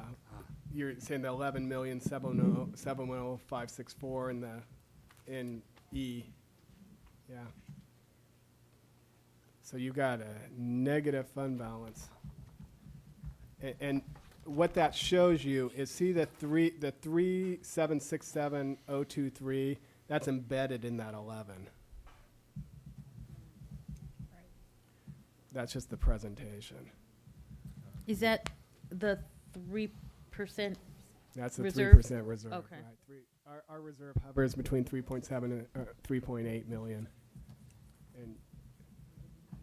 And you know, it's going to fluctuate based on a variety of things, based on declining enrollment, you know, how many categoricals we have, because remember your 3% reserve is based on total unrestricted and restricted, even though it has to be constituted completely out of unrestricted dollars. I guess what I'm trying to get a clear sense of is that I think the message is out. The public understands that we have to cut $4 million from the 08-09 budget. Right.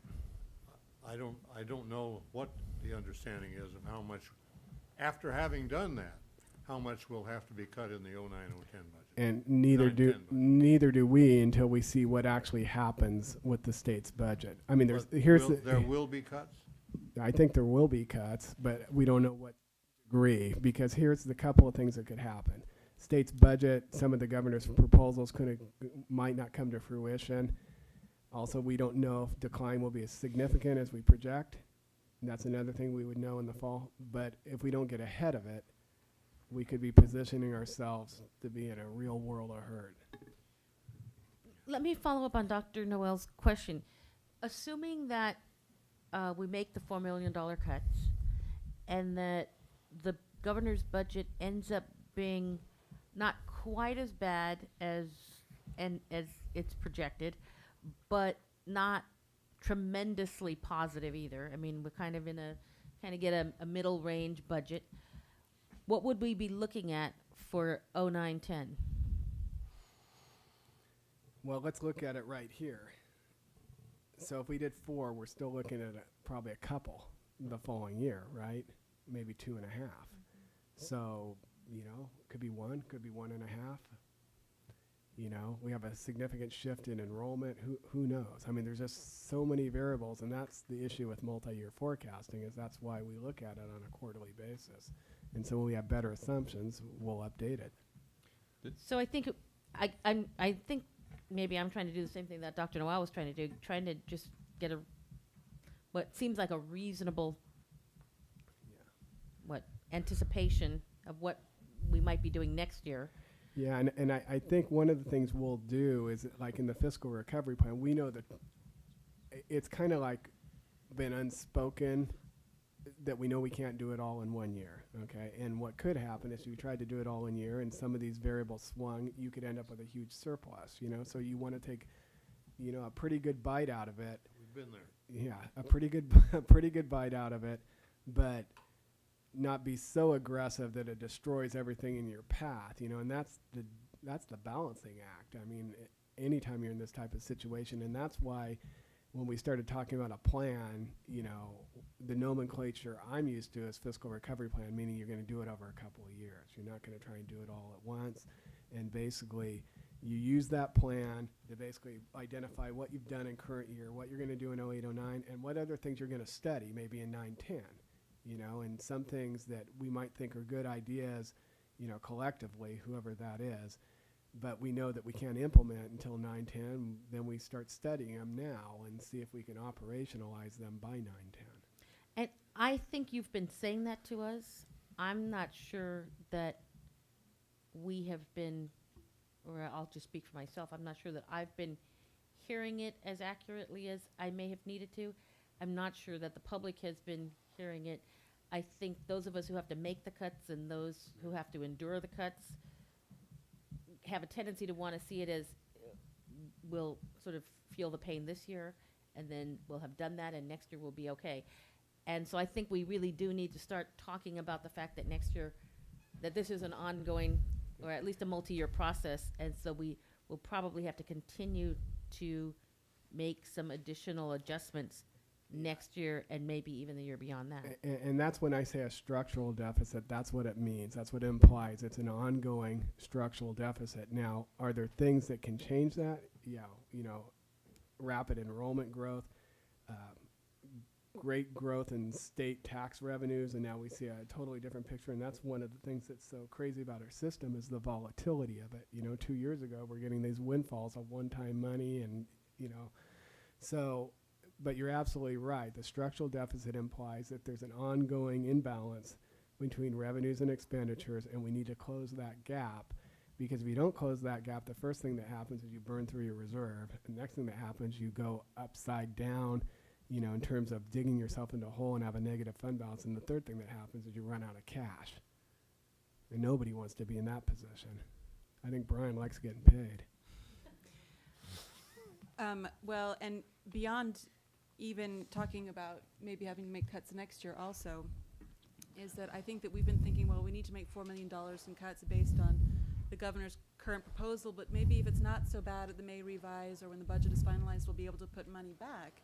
But in fact, we are in such a situation that that may not be possible at all, even if things are not so bad in May. Yeah, I think that would be my prognosis. I want to look ahead to the 2011, 2012 vision. Okay. And part of the vision is that you teach us how not to get into this mess. Now, and I'm not talking about the mess imposed by the governor, but how to avoid structural deficits. And I have a hunch it may be a simple lesson, but a very hard one to learn. Yeah, I mean, obviously, this situation is really compounded by the governor's proposal. I mean, there was signs it was going this way, but, you know, I mean, if we look at the issues that contribute to a structural deficit, which is basically an ongoing deficit spending pattern, you're going to look at what's going on with your enrollment, what's going on with your expenditures, and what's going on with the underlying assumptions of your revenue sources. Well, we know we're in significant enrollment decline in the secondary, and as we saw from earlier statistics, we know that there's a higher revenue limit, right? So to have significant enrollment decline in your secondary is worse than to have it in your elementary because you're losing more on an absolute dollar basis, right? 2, we know what's happening at the state level with, you know, everything that's falling out from the economy. There's no way you could have predicted that, though. You know, I mean, look at, you know, the dartboard, school services dartboard, which is basically the industry standard for projecting revenue, looking at it first interim versus second interim. You know, it's 180 degrees. So part of it is the volatility in the school finance system that we're basically shackled to. So that's an issue. But there are some things, you know, and like. Yeah, we first, Mrs. Harder's not here tonight, but we first learned the term structural deficit in 2002 when we had Robin Phillips in your position on an interim basis. Mm-hmm. And so this is not new. Yeah. So, but I guess to answer your question, the best way is continuous monitoring and updating and keeping the board informed and using multi-year forecasts to the extent possible. Because, you know, one of the things we'll have to start doing is that, you know, if our enrollment doesn't decline, let's hope it doesn't decline to the degree that we think it's going to do in the secondary. That'll force us to go back and tinker with our assumptions and say, hey, why were we off? And, you know, look at this and, you know, let's recalibrate and things of that nature. So, you know, one of the important things is always to look back as well as looking forward. You know, why didn't things materialize the way we projected? And then sometimes they're dead on, you know, and I hope this isn't going to be one of those cases. Maybe we'll get some good news. So in any event, looking at the magnitude of the structural deficit versus first interim, based on staff's recommendation, I don't see how we could do anything but certify a negative. I mean, until the board has a recovery plan in place, based on the assumptions we know at this point in time, in my mind, we're in a negative status. So that's our recommendation. What does negative mean versus qualified in terms of actual ramifications? Well, the ramifications is that basically negative means if we were going to issue debt, there could be problems there. You know, if we're going to go out and issue a series of GO bonds, you know, on the market in terms of Standard & Poor's or, you know, one of the rating agencies. It also means that the county office could exercise more control if they choose to. You know, but they could do that anytime during the course of the year. I mean, they can invoke their fiscal oversight responsibilities anytime. But I guess relative to their expectations are, even if we certified qualified and we didn't make the cuts, it has no difference than certifying negative because they would still take the same actions. Other than that, you know, not a lot of other difference other than the fact that it's negative, and you know, negative is the worst of the lot. So, but in my mind, that's where Could we you are. carry that ahead, though? If the board makes $4 million in cuts in April, then we go to the third interim, what does that mean for the third interim and the multi-year projections? I think based on our relationship with the county and talking to them, if we make the cuts and they see, you know, the board has made the cuts, that they'll allow us to self-certify positive at third and we'll have an approved budget.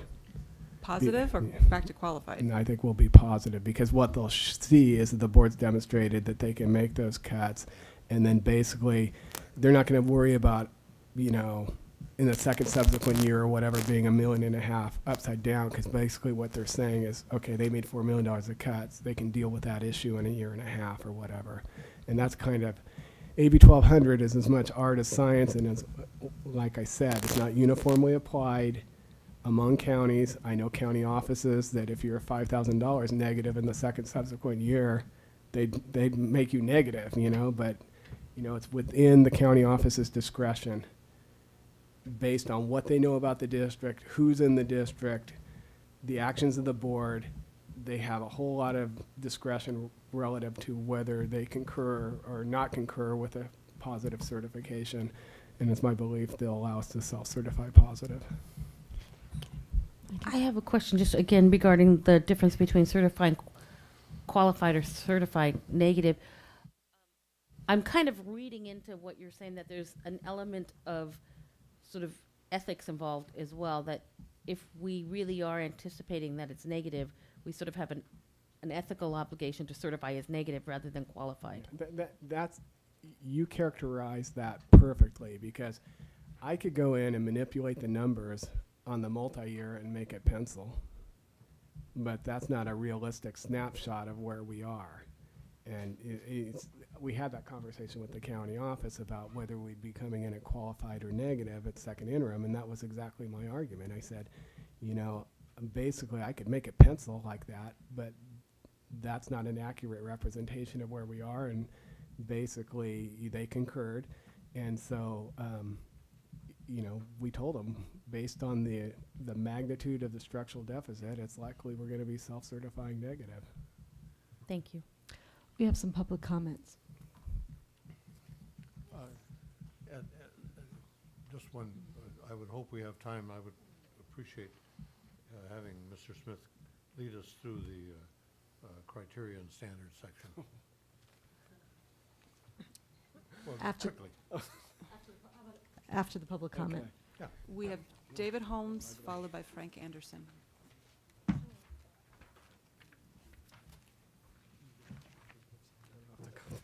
That's pretty dry stuff. Hi, David Holmes, San Marcos High School Performing Arts Chairman.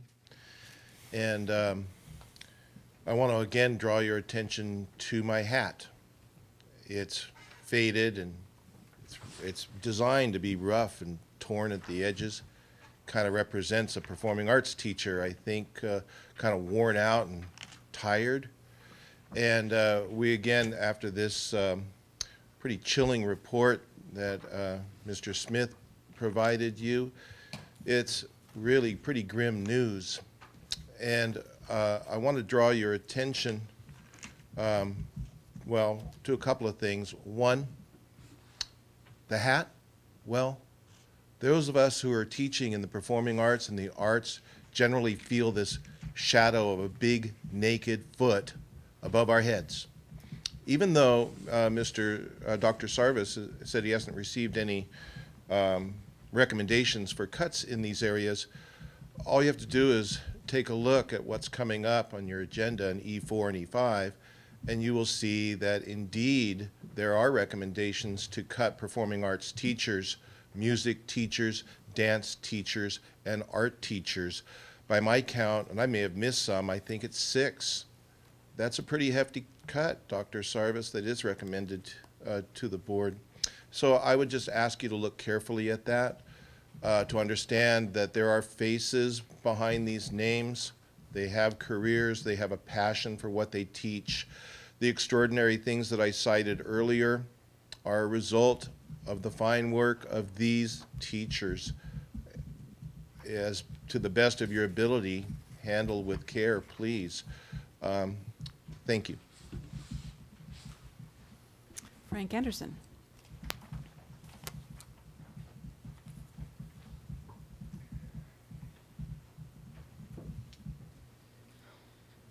Good evening, ladies and gentlemen. My name's Frank Anderson. I'm a parent, and I represent arts advocacy parents within the district. And the first thing I'd like to do is thank Mr. Smith. This report is the clearest budgetary report I've seen out of this board in a long, long time.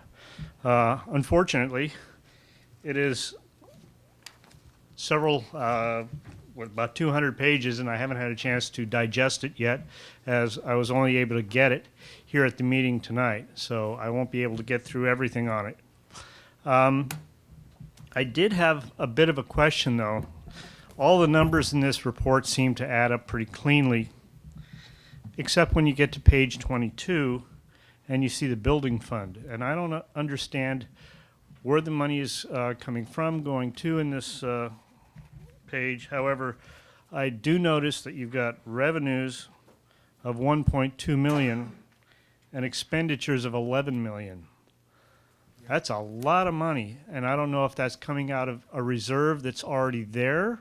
That's exactly it. When I made the comment that you will not see the fund balances, you're just seeing the budget, you're just seeing in and out, and you're not seeing the ending balance that it's being drawn from.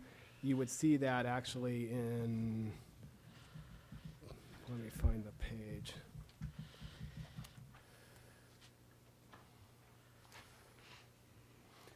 Go to page 101. Okay, I'll review page 101 when it's not on my time clock here. However, what I do want to draw to your attention is this is quite a significant sum of money. If there's any way of using some of this money to address the deficit, I don't know if there's any voodoo economics we can do to move funds around or to defer building. I think that we've done a tremendous amount of capital improvements over the last few years. And I also notice it looks like there's some general fund stuff going into that. So if we can defer capital improvements in favor of keeping teachers in the classrooms, I would highly encourage you to do that. The teachers are more important than shiny new facilities. The teachers are what matter. The programs are what matter. Keep those teachers employed if you any way can. Those are the people that inspire our students. Those are the people that create these wonderful programs. The facilities don't do that. We look at the University of California. They have no increase in enrollment, and they're putting up these huge edifices out there to the tune of millions and millions of taxpayer dollars. Now, I know these are all different funds, but it all comes from the state and it all comes from the taxpayers. And maybe we need to restructure our priorities and put our priorities on the kids and put our priorities on teachers in the classrooms as opposed to constructing beautiful looking edifices. Thank you. Thank you. Although I do think it's important to comment on if you can spend this money on teachers. Actually, you've got two issues. One is it's prescribed by Ed Code as restricted for capital. And then the other issue is you have a covenant with the community because based on the ballot language that was approved by the electorate. So you've got two issues there, which the overarching one is the Ed Code, which prohibits it. Yes, thank you. Any other no's to come? Dr. Noel, Noel. what was it that you wanted Yeah. Mr. Smith to do at this point? Well, recall If we could do this quickly. criteria and standards. The reason I asked is because we've had some criteria and standards in past reports which have been peculiar and illuminating. And I thought you should run it through that. In a number of cases, it says here that the standards were not met. And I think that it's the kind of thing, I was on the board 8 years before I ever read one this far into the interim report, so I didn't realize it was important. And then I think we need to understand. Yeah, I mean, it's. But if you want to do it another time, that's all right too, but maybe in the interest of time, I mean, I could briefly go through it if you want. Well, how about I a was wondering board if, report? yeah, if you could maybe put it in a board report, Okay. because it looked like a lot of the unmet ones were the projections that we're talking about, how in the future years they're not going to be met if we don't. As kind of fiscal indicators, which would tie back to the multi-year and, but I would be more than happy to do that. That would be great, thank you. Thank you. Okay, I Move to approve the negative certification of the second interim financial report. Second. all those in favor? Aye. Aye. I want to vote to approve it, but I would like after I understand better the criteria and standards, I feel more comfortable. So I'm going to abstain. Okay. So we have 3 in favor and 1 abstention. It passes. And we can move on to. Just as to Mr. Smith, in one version of the first or second interim last year, some of the text in those boxes was rather alarming, and it took the board to task for failing to take actions that were necessary, and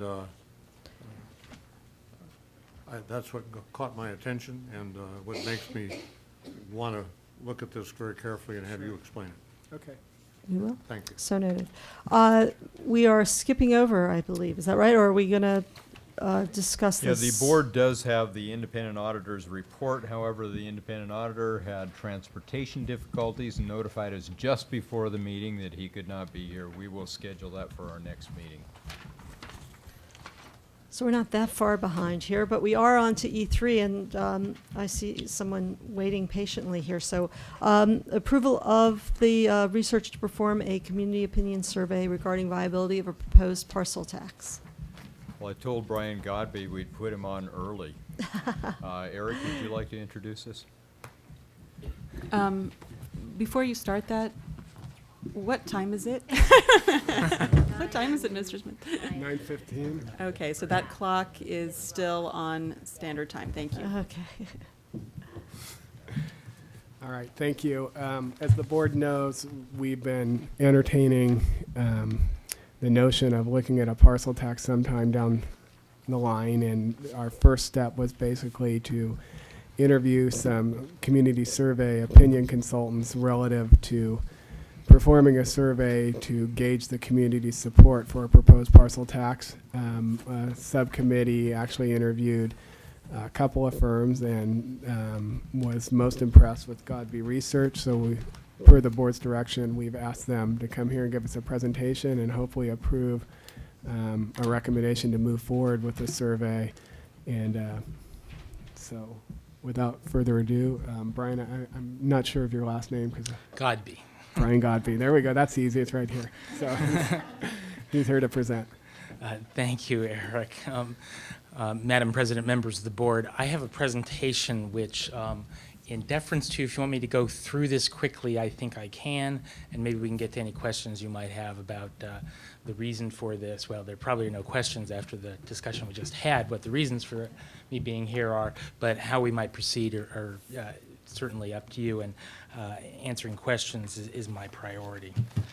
So with that said, I'm going to skip the sales stuff and get right to the research process. Obviously, we've heard a long discussion of the district's financial situation.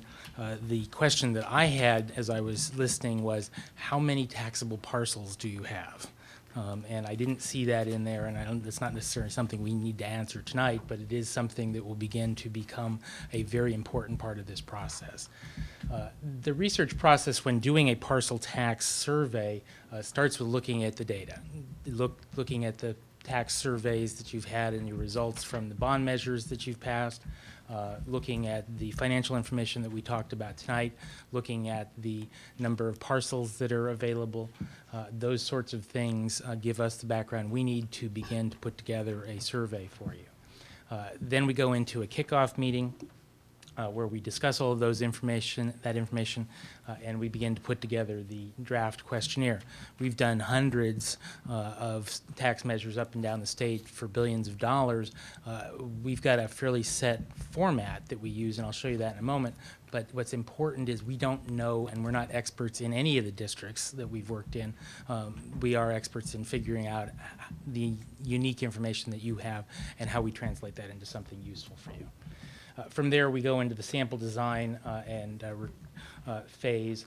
Then the pre-testing, actually going into the field. We were talking about a telephone interview. It ranges from 600 interviews, 15 minutes, to 800 interviews for 18 minutes in length in the proposal that we have and that you have before you. The reason for the difference is because you, as you well know, are a complicated situation in California. Your high school district that has multiple feeder districts, and that you control one of those. So that makes the sampling a little bit tricky, because you have to have enough sample for the high school. That's easy to do.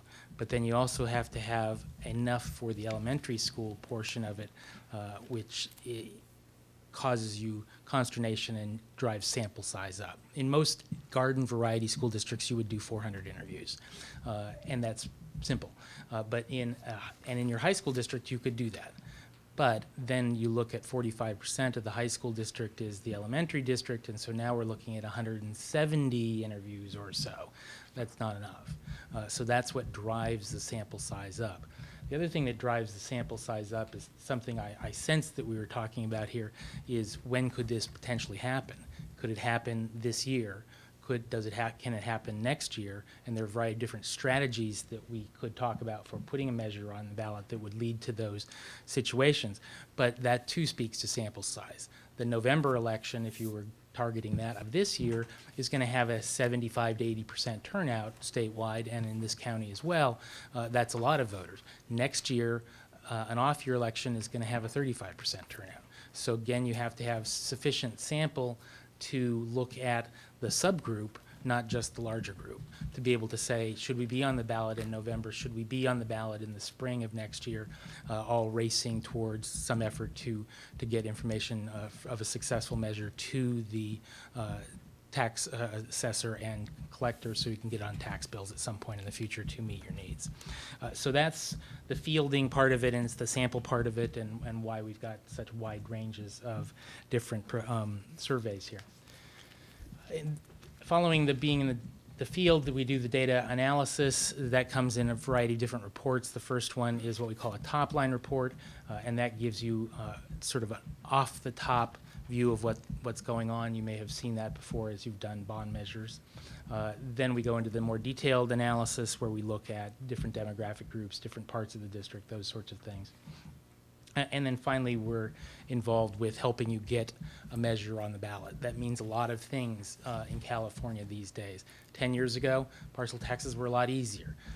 There weren't as many needs, quite candidly, at the school district level as well as at the county and the city level. Those are all competing for each other. So there is a bit of a tax saturation, if you will, that's been going on throughout the state, making it harder to pass these kinds of measures, and often requiring more time. And that more additional time is used for public information, to not just do a survey, but to go out and talk to your community and find out what the programs that they really want to preserve are. We've certainly heard some of that this evening, but a very active outreach, public outreach is often part of that, to get you to where you need to be. The survey tells you where you are, and then we add to that in terms of the post-project work. There are other consultants that get involved at that stage as well to help you get through this process and get a measure on the ballot, and then ultimately run a campaign so it can be successful.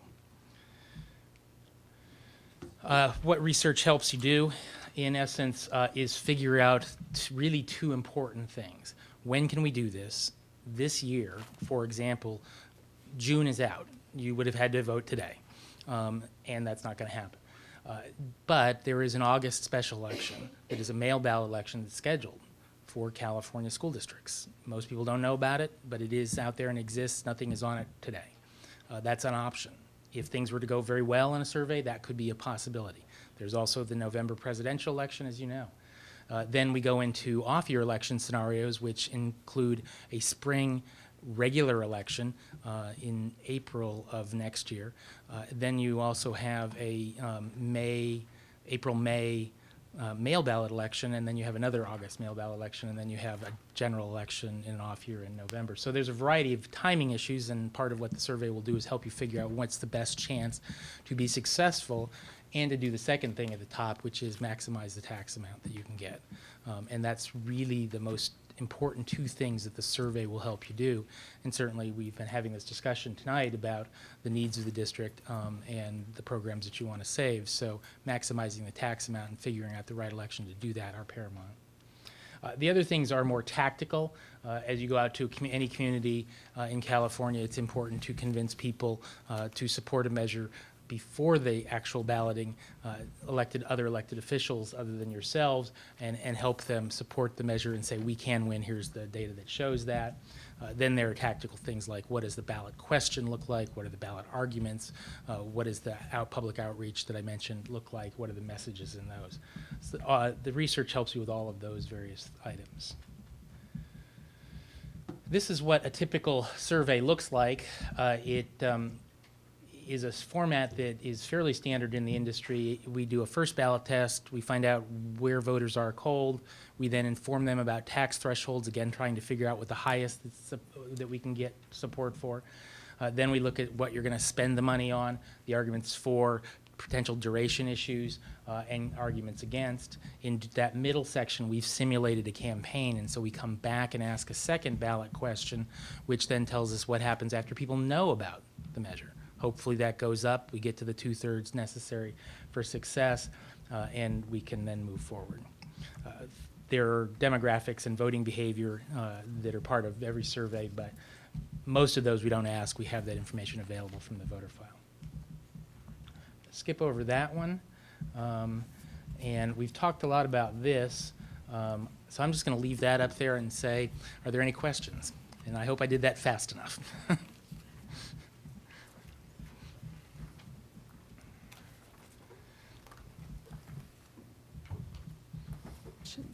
I guess that we haven't decided even whether we're talking about for the secondary district or for the secondary and the elementary, or just the elementary even. Right. So that would have to be decided before we go ahead with this. It certainly can be. The poll may help you do that, though, too. Yes, I mean, it seems to me that that is a key element of having this survey for both districts, because, I mean, I don't think any one of us thinks that our secondary students are more deserving, or our elementary students. We know that there are tremendous needs for all of our students. And so I think it's very important to have the survey to know which ones, if we can do something for all of our students, or if it will need to be just one or none. And the structure of the survey helps you do that. Again, we've got that sampling issue that I spoke to.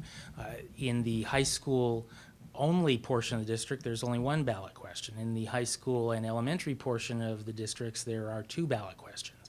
What we've seen from working in similarly configured districts up and down the state is if you do a survey for both of them and decide to put both of them on the ballot, you can probably bet that the other feeder districts will be not far behind.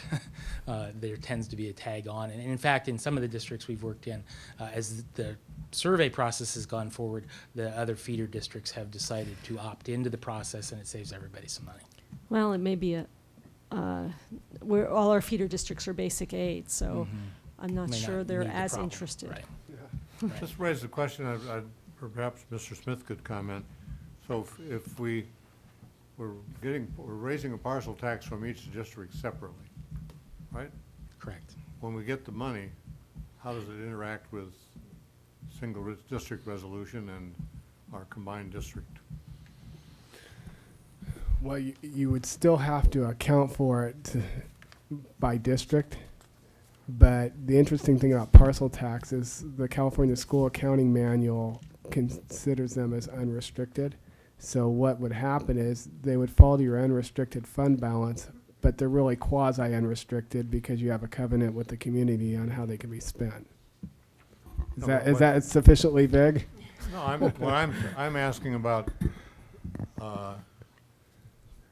would it be difficult to ensure the voters from the high school district that the parcel tax money from their property is being spent for high school purposes? Well, and probably more particularly, the converse, that the voters from the city, from the elementary district, are not going to see their money going to Well, that doesn't make Goleta. that doesn't make sense though, because the voters in the city are still voters in the secondary district. Yes, but the, No, what you were saying is that that they wouldn't want to see their money going to Goleta. But I think that would be really problematic because a voter in the city of Santa Barbara would also be a member of the secondary district, and therefore their money would be going into the secondary, or would be as likely to go into secondary as into the elementary, because they are a member of both. well, I mean, as far as accountability goes, and this would be something the board would have to decide. I mean, some districts, like my former district, had an oversight committee, and that's how you dealt with those accountability issues. I don't know, yeah, I think I that would, would be key. yeah, I would add to that. Well, oversight committees are not required under the Ed Code for parcel tax. We have not done one since Prop 39 passed, not done a parcel tax, even though Prop 39 is bond measures, that we did not include an oversight committee.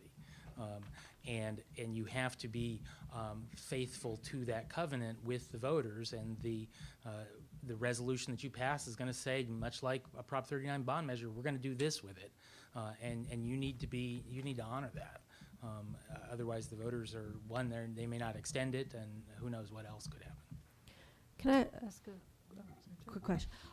What kinds of things have you seen as ballot language that communities have asked for and gotten? Well, interestingly enough, we're having you were listening to folks talking about the performing arts, and we have one district in Northern California, the West Contra Costa Unified District, that performing arts is surprisingly in that district at the top of the list, that people want to spend parcel tax dollars to preserve. It varies from district to district. Sometimes it's reading, writing, arithmetic.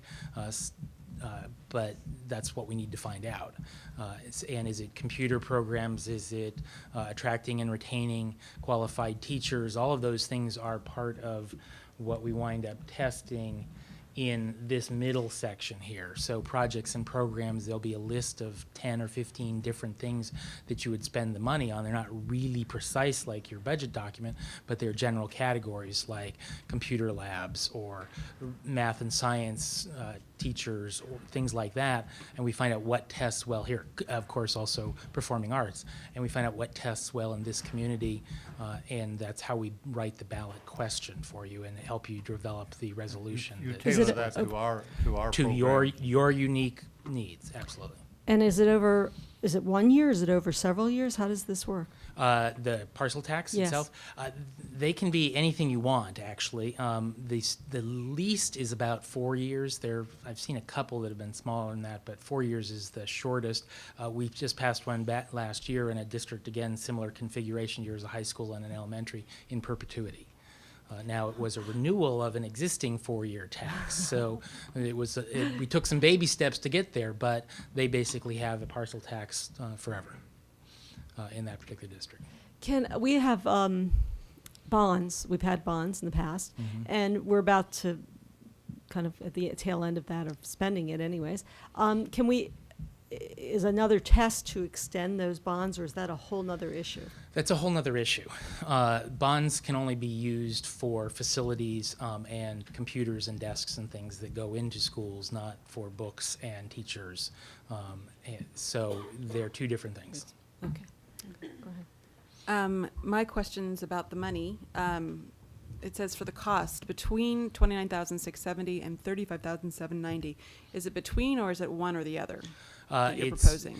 Well, we've got a proposal that has for 600 interviews, 15 to 18 minutes in length is $29,000, and then the second part of it, option 2, is 800 interviews at the same length at $36,000 in round numbers. So it really is the sample size choice that we have.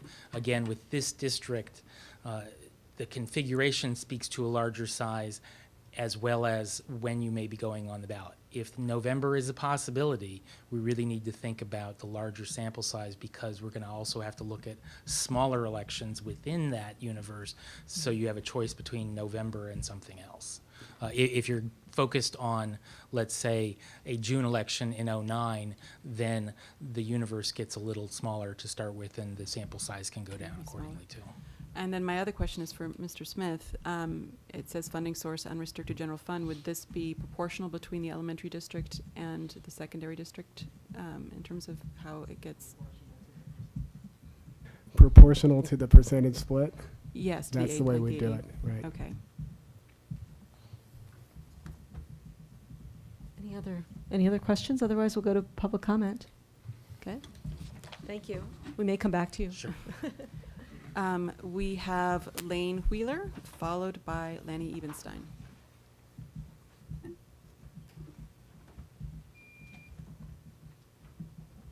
Thank you for the opportunity to speak to you this evening, and I would like to commend the board to take action on this proposal. A parcel tax is going to take some time to evaluate and determine if something we should do. It's the kind of thing that if we don't move forward, it becomes a protracted discussion, and the need is very great right now, especially in our electives. We've heard one of my colleagues speak very eloquently about the music. We've heard our students talk about that, and we are going to be facing some very difficult funding choices here in the very near future, and it seems like we need to provide a income stream that increase in our income stream that will give us the opportunity to make some of those choices in a critical way, rather than continuing to cut on a cadaver. And I don't think we have that capability until we increase our income stream. And this company seems to be a very articulate and proficient company, and I think we need to be as intelligent as we can with our decision, and we need good information to make that choice. And I would commend the board to look to take action on this. And before I leave, I would like to thank Mr. Smith for making a very extended presentation without one anecdote or football coach story. So I do appreciate that also. Thank you very much. Thank you.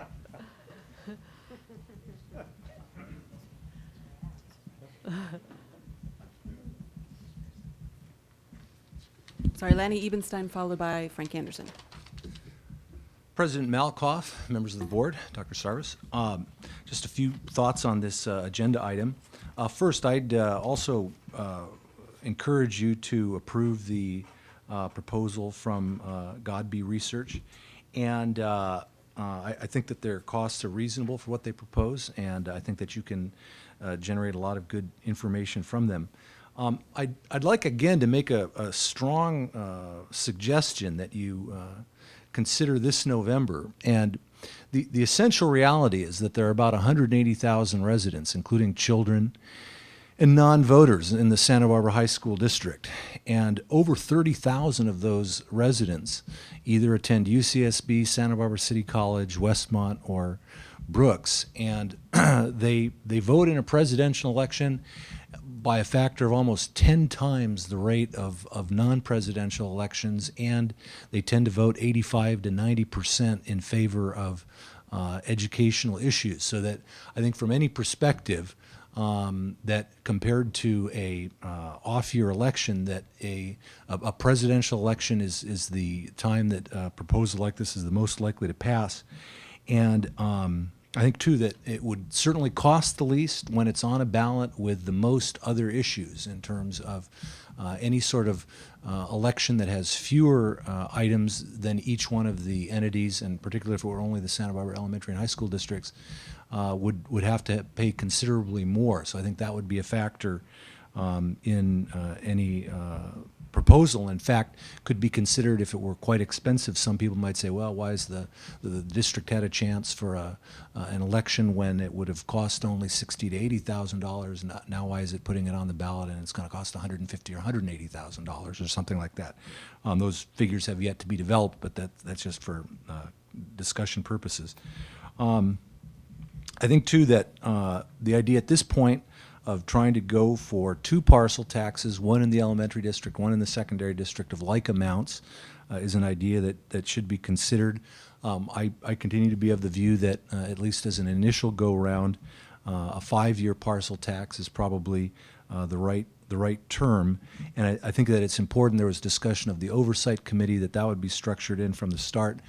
And also that it's very clear what the community would be getting from the parcel tax. It's something that people have to really believe that if they vote for this, these programs are going to be existing, and it's something that I think that process is very important. So in any event, I encourage you to approve this as part of the process, and particularly to keep the option of parcel taxes in November open. Thank you. Thank you. You sent us a memo, and if we approve this, I would encourage that we send the memo over to Godby Research. Thank you for that. And we have Frank Anderson.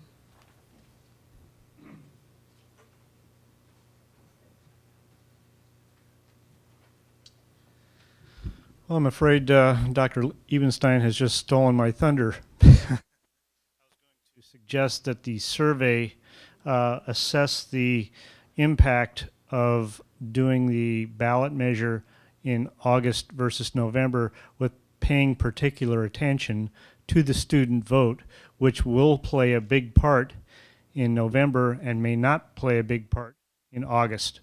So as we start to look at putting this measure on the ballot, and I think we should put this measure on the ballot, I think that we need to take a look at that impact. It seems as though Mr. Ebenstein has already evaluated that impact. I didn't know what that would be, but it makes a lot of sense to me. I also would second the theory of putting in two measures because of the geometries of the district, the fact that the high school district has several feeder districts. I think that you should have two measures. Within the Santa Barbara Elementary District, voters would get two measures as authored by this board. Within the high school district, there would be, that does not include the elementary district, there would be one measure, and perhaps those feeder districts would like to add their own measures, but that would be up to them. So that would be my recommendation as well. Thank you. Thank you. Any other comments? Otherwise, do I hear a motion? I have Yeah. comments. I'm certainly in favor of exploring further the possibility of getting a revenue stream from a parcel tax. I have some concerns, however.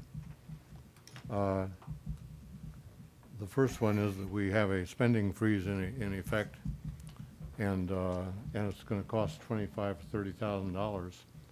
And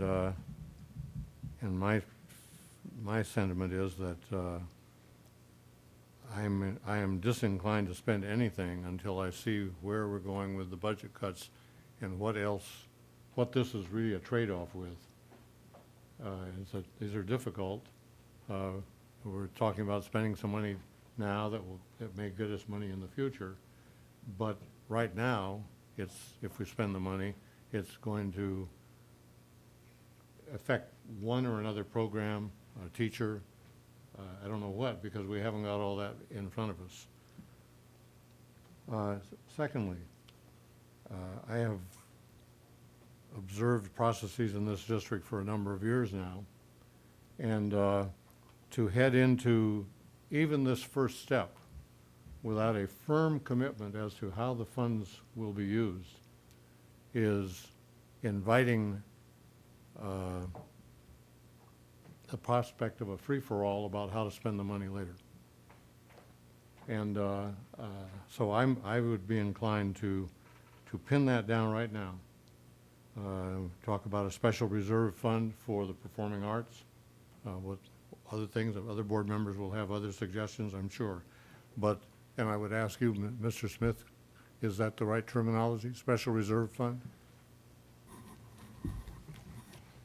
Yeah, I mean, you can designate it in the general fund by a specific resource, or you could put it in a special reserve for non-capital outlay and segregate it by resource there. Which is the harder to access without it being public and well, clear to everyone? I mean, there's two issues. One, I mean, let's say you're going to use it for, I'm going to use my Berkeley terminology here, VAPA, which is visual and performing arts, or you're going to use it for libraries, or you're going to use it for et cetera. All those have to be expensed out of the general fund. So, and remember, the general fund has both a subsidiary, which is the ongoing income and expense, and then whatever the balance is that drops to the bottom line. So even though you might think, well, we could put it over in a special reserve, and then you'd have to transfer it in and then ultimately expense it out of the general fund, it'd just be easier to segregate it by the specific resource in the general fund.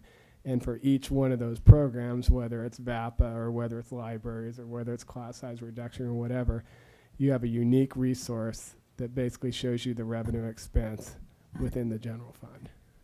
So you can pull up a report. But if it's in a reserve fund, does it not require board approval to transfer it to the general fund? That's correct, but the mechanics of that would be is if you started everything with the reserve, first off, it'd have to be receipted in the general fund, interfund transferred over to reserve fund, transferred back into the general fund to expense for operational purposes, because that's the purpose of the general fund, is to fund the operational expenditures of the district. And I actually Can I- thought, isn't the point of the survey for the community to tell us what's important to Well, them? beyond that, I think identifying what the parcel tax would be for goes beyond the scope of what we agendized, because our agenda item says we are going to approve, or at least consider approving, It's true. the Thank you. research doing an opinion survey. It does not indicate that we're going to be deciding what the parcel tax would be for. I think there would be an awful lot of people here if they knew that we were going to be talking about how we were going to be spending that parcel tax. And I think that that's the main reason why we're doing the study. Right. I do too, and I- survey is a data point for you, the policymaking board, to make a decision on what the parcel tax is for, but it gives you that information to make that decision. And I think we have trying to make instruct you about the Right. about the usages. I would recommend everything be on the table, It seems to me of course. that you're incorrect. Excuse me, wait, Mr. Dutch-Noel. I'm sorry, what did you just say? That Well, when we do parcel tax surveys, we say, what are all the things that you want to put on the table? And I would encourage everything to be on the table. And then we test those things with the voters, and each one of individually, and we find out what the voters' priority is. Yeah, but And sir, that provides you the you're not data a point. member of this board, and I'm an No. elected member of this No, I'm board. not. And my constituents want me to be very specific about this parcel tax from step one. Well, I would be very reluctant, and in fact, I would really want to talk to our attorney before making any decision that we are going to decide how the parcel tax is going to be determined. But regardless of that, I would like to make a motion Thank you. that the Board of Education approve the Godby Research to perform a community opinion survey regarding the viability of a proposed parcel tax. And I will add that we not, at this point, state how the parcel tax will be distributed. I think we also need to state what the amount is for, if it's for the lesser number of interviews or the larger number of interviews, for the 29,000 or the 35,000, correct? That is correct. So, do you want to put that on your motion, or you want one of us to make? I want to ask a question before we make that amendment. Can we give you that direction without hamstringing what you do, or because my biggest concern is I don't want to do anything that would, from the outset, prevent us from going to the November election. Well, it sounds like he's saying that if we're interested in the November election, then it should be the larger The number of larger surveys. amount. That would be my recommendation. We haven't And talked to the district But- staff about that. so But I I'm don't know if they assuming got a that number. there could be a point at which you would start this process and determine that the November election is impossible to do, in which case we might go to the lower amount. That's possible, yeah. So that's why I wanted to leave it in this range rather than stipulate a number. My understanding was that the higher fee was really predicated upon our interest in a parcel tax in both districts, that we would need that sample size. Right. So Okay, it's both. then I this- will, I'm sorry, Ms., no, Parker. Yes, sorry. Did you, I can't remember if you stated the lower or the higher, or? I said we needed to decide which Okay. one. I will stipulate up to the higher amount. Thank you. That sounds good. Did you want to? I'll second that. Yeah, I feel obliged to enter an ethical reservation. And I know that some people with whom I normally agree on issues will disagree with this. But I am not at all comfortable with a strategy that is designed to have students at UCSB and students at Westmont and students at those two places, non-residential students, voting on a parcel tax to run our schools. I have a real moral ethical problem with that. I think it's really an issue for the property owners in this town to decide and not be overwhelmed by 10,000 students at UCSB. And I feel, that's all. I have a real problem with that. Well, I actually had that concern too, as I was hearing people make that argument. But I think there are other arguments to be made for going to the November election, because even of the residents, the permanent residents of the community, there's a larger turnout in November. So more people are deciding. There are more people deciding that issue. Have you ever studied the election data and the returns? Well, of I the think that's precincts? We were, I think that's exactly Dr. Noel, what we we're- were elected, remember, so. Yeah, most of us have looked at the precincts and the election turnouts. But at any rate, I think that some of the information that you're going to be giving us, and I would like to get it because I'm hearing a lot of recommendations being made on anecdotal evidence or just personal feeling, or just kind of what the community who is present tonight would like. And I think we want to accommodate as much of the community as possible, the people who are here, but also the people who aren't here. And so I'm looking forward. I want to reserve, any decision until we actually get the information. If November looks like the right time to go, then we can make that decision. If November looks like it's not the right time to go, we can make that decision. But it seems to me like we're putting the cart before the horse, trying to make some of these decisions before we have any of the information. So I'm going to call for the question. Thank you. All those in favor? Aye. All those opposed? No. So it passes 3-1 with Dr. Noel saying no. Okay, I think we're ready for a break.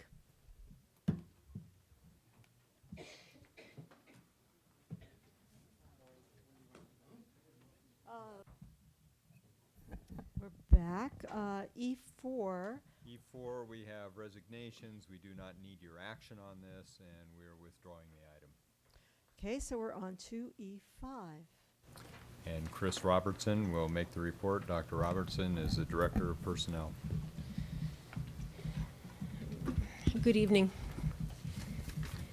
I just need to, there was public comment on E4. I'm assuming that Mr. Wheeler does not want to make the public comment on it after all. He's aware it's, I have a he's aware it's been question pulled. on this E4, Dr. Sarvis's comment. I don't see resignation. We're just, am I missing something, Dr. Sarvis? It what? These two names, Sharon Kearney and John Well, if, Monteverdi. well, I didn't want to be using names. Well, this is a public document, isn't it? Yes, but if we have resignations, we don't need to release them. Well, I'm sorry, I just was reading this document and it's not, doesn't talk about resignations, it talks about. Yeah, Dr. Sarvis is saying No, there's we've- new information. We've pulled the item. We don't need the board's action on it. Oh, okay. Thank you.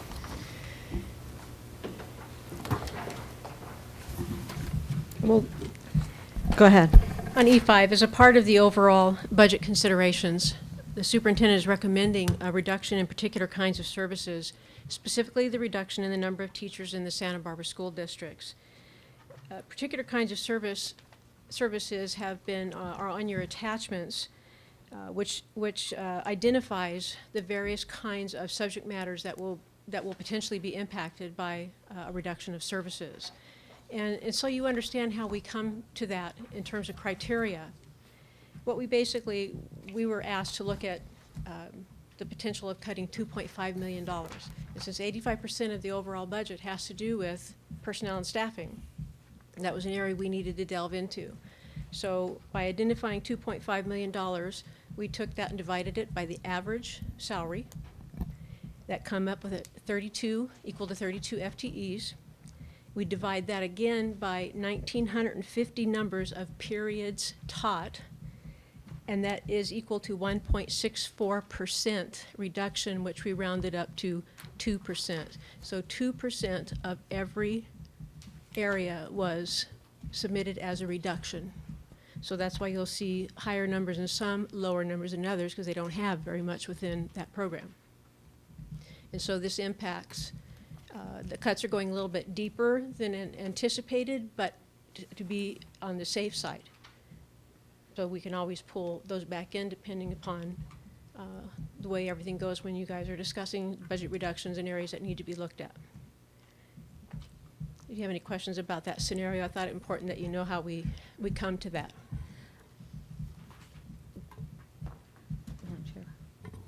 Go ahead. I just wanted to clarify that I understood how you were explaining that. This represents a sort of an equalized cut across the board. Across the board. Okay, thank you. In the secondary district only. This is the secondary district only at this point in time, although the psychologist could impact people who serve in both districts. They are assigned to both districts and doing an elementary site, and they might do a junior high site or a high school site and elementary site. So that would be an impact there, and potentially special education may or may not be elementary. But for the most part, elementary is not factored into these reductions. It is secondary.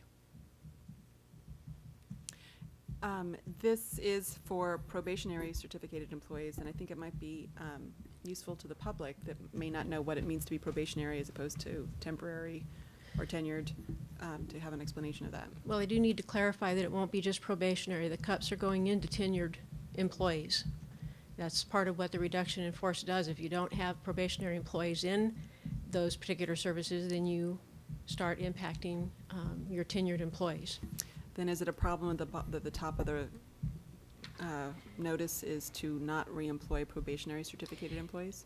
No, not in this one, because basically the resolution just says what you're really doing is a reduction in particular kinds of services, not probationary, temporary, or permanent. You're reducing particular kinds of services. Okay. The difference between them, a temporary employee is usually hired to serve on a one-year basis and usually is covering for another position who might be on a leave of absence, and the person who's on the absence has a right to come back to a position. Therefore, we need to hold that position, and we place a temporary employee in that position so that if the person comes back, then the temporary employee is released. The probationary employee, depending upon how many probationary employees we have in the district, how many people we have on leaves of absence, how many tenures we have, will dictate whether a temporary teacher can become a probationary teacher, or if they come to us as an experienced teacher in an area, subject matter area that we have difficulty maybe filling, we can make that person a probationary, usually probe 1. We don't jump to probe 2 right away, but probe 1 to maintain and keep that designated person. Tenured person, or permanent, as the teachers like to have it referred to now, and you'll see that in the contract, a permanent employee is one who has served their time in the district satisfactorily, if not beyond, and on the first date of their 3rd year of teaching, become a permanent employee as recognized by the state. And at that point in time, generally they're with us for very, very long periods of time, except in maybe difficult situations like this where we might be looking at potential layoffs. That's kind of a simplified way to explain it. It's a lot more legalistic, but. Might this be offset by retirements? There's a number of things that could offset this, and I've been working on a potential retirement incentive with Mr. Smith, and just today gave him some potential numbers to look at. So the potential is there. It'll need to cost itself out to look if it's going to be worth it to the district to be able to do that, or we can afford to do that, or what else we might still have to do. So it might end up, just as people resign, whatever, different changes, that we might end up needing to make some of these and not others. Not all of them, that's true. That's correct. Any other Usually, you know. I'm a little confused, because I could have sworn I heard the superintendent say we had no list with music on it. And I see music 1 FTE on this list, art 2 FTEs, foreign languages 3 FTEs. The superintendent does not receive recommendations for this. This is a formula through the criteria of providing layoffs. This is coming from our office to him because of the formula. You impact all areas of services, not Well, just one department. With all due respect, Dr. Robertson, that distinction may work internally to a bureaucracy, but to the public, it's still a cut. And this is a list, and it's got names on it. And this list on the D12 has 2 more names I recognize of both music teachers. And I just don't see how that can be reconciled with the superintendent's earlier assertion that there are no cuts in music. What list are you talking about, sir? This list doesn't have names on it. D12? We're not on. Oh, Oh, yeah, but we're we're not- on E5. There's not a list of names on this one. So I'm not allowed to say what I D12 is just said? referring to temporary employees who, no matter what they teach, are automatically let go by law. That's not a. So I think that the difference is that at the high school level, which is what Dr. Sarvis was referring to, if there's a need to fill 6 sections of French, then if you may have noticed these 3 foreign language teachers, if one of them is a French teacher and you need to fill those classes, that person will be invited back. Correct. Whereas at the junior high level, we may not be able to offer the number of electives that currently exist. That is a scenario that could happen, yes. Well, I And think some of we these, I'm sorry. Go ahead. Some of these FTEs would be somewhat duplicated because we might have a person who's credentialed in English and in French, so they're noticed in both areas. So, I think we also need to recognize that we have declining enrollment in the secondary district, and that declining enrollment cuts across all subject areas. Makes sense. So we have less kids, we have less teachers. Well, I think that may address the question that I was going to ask you, but I'm not positive. Did I understand you to say that we're looking at sort of a legal obligation to notice teachers? Is this formula for how we did it part of either contract or some statutory requirement? Or is that our internal process? it's an internal process that we have worked through with our attorneys in terms of the layoff process, and past practice over the years. And it might change slightly in formula when we do it, but we don't do this very often, therefore we try to be very careful with the formula. I'm having some initial concern about it, and I don't know if my concerns are warranted, or maybe I'm just projecting things that aren't valid. But I'm, for example, looking at math and English, with a total of 19 FTEs, possible reduction to those areas. And I guess I'm just wondering, is making a sort of this equalized cut across a sort of a blanket cut across disciplines the best thing to do, or do some disciplines have higher demand than other disciplines do? You would have far more English teachers than you would have health teachers. So the 2% to a large group is going to, That not what you're asking? No, that's not what I mean. I don't mean are there more of them. I mean, is there a greater demand for that particular subject matter, so that cutting 2% from this particular discipline might have a greater impact overall on the students than cutting 2% from this other discipline would? I think you have to look very carefully, like you say, English and math. This is inclusive of class size reduction, which is 14 FTEs just by itself.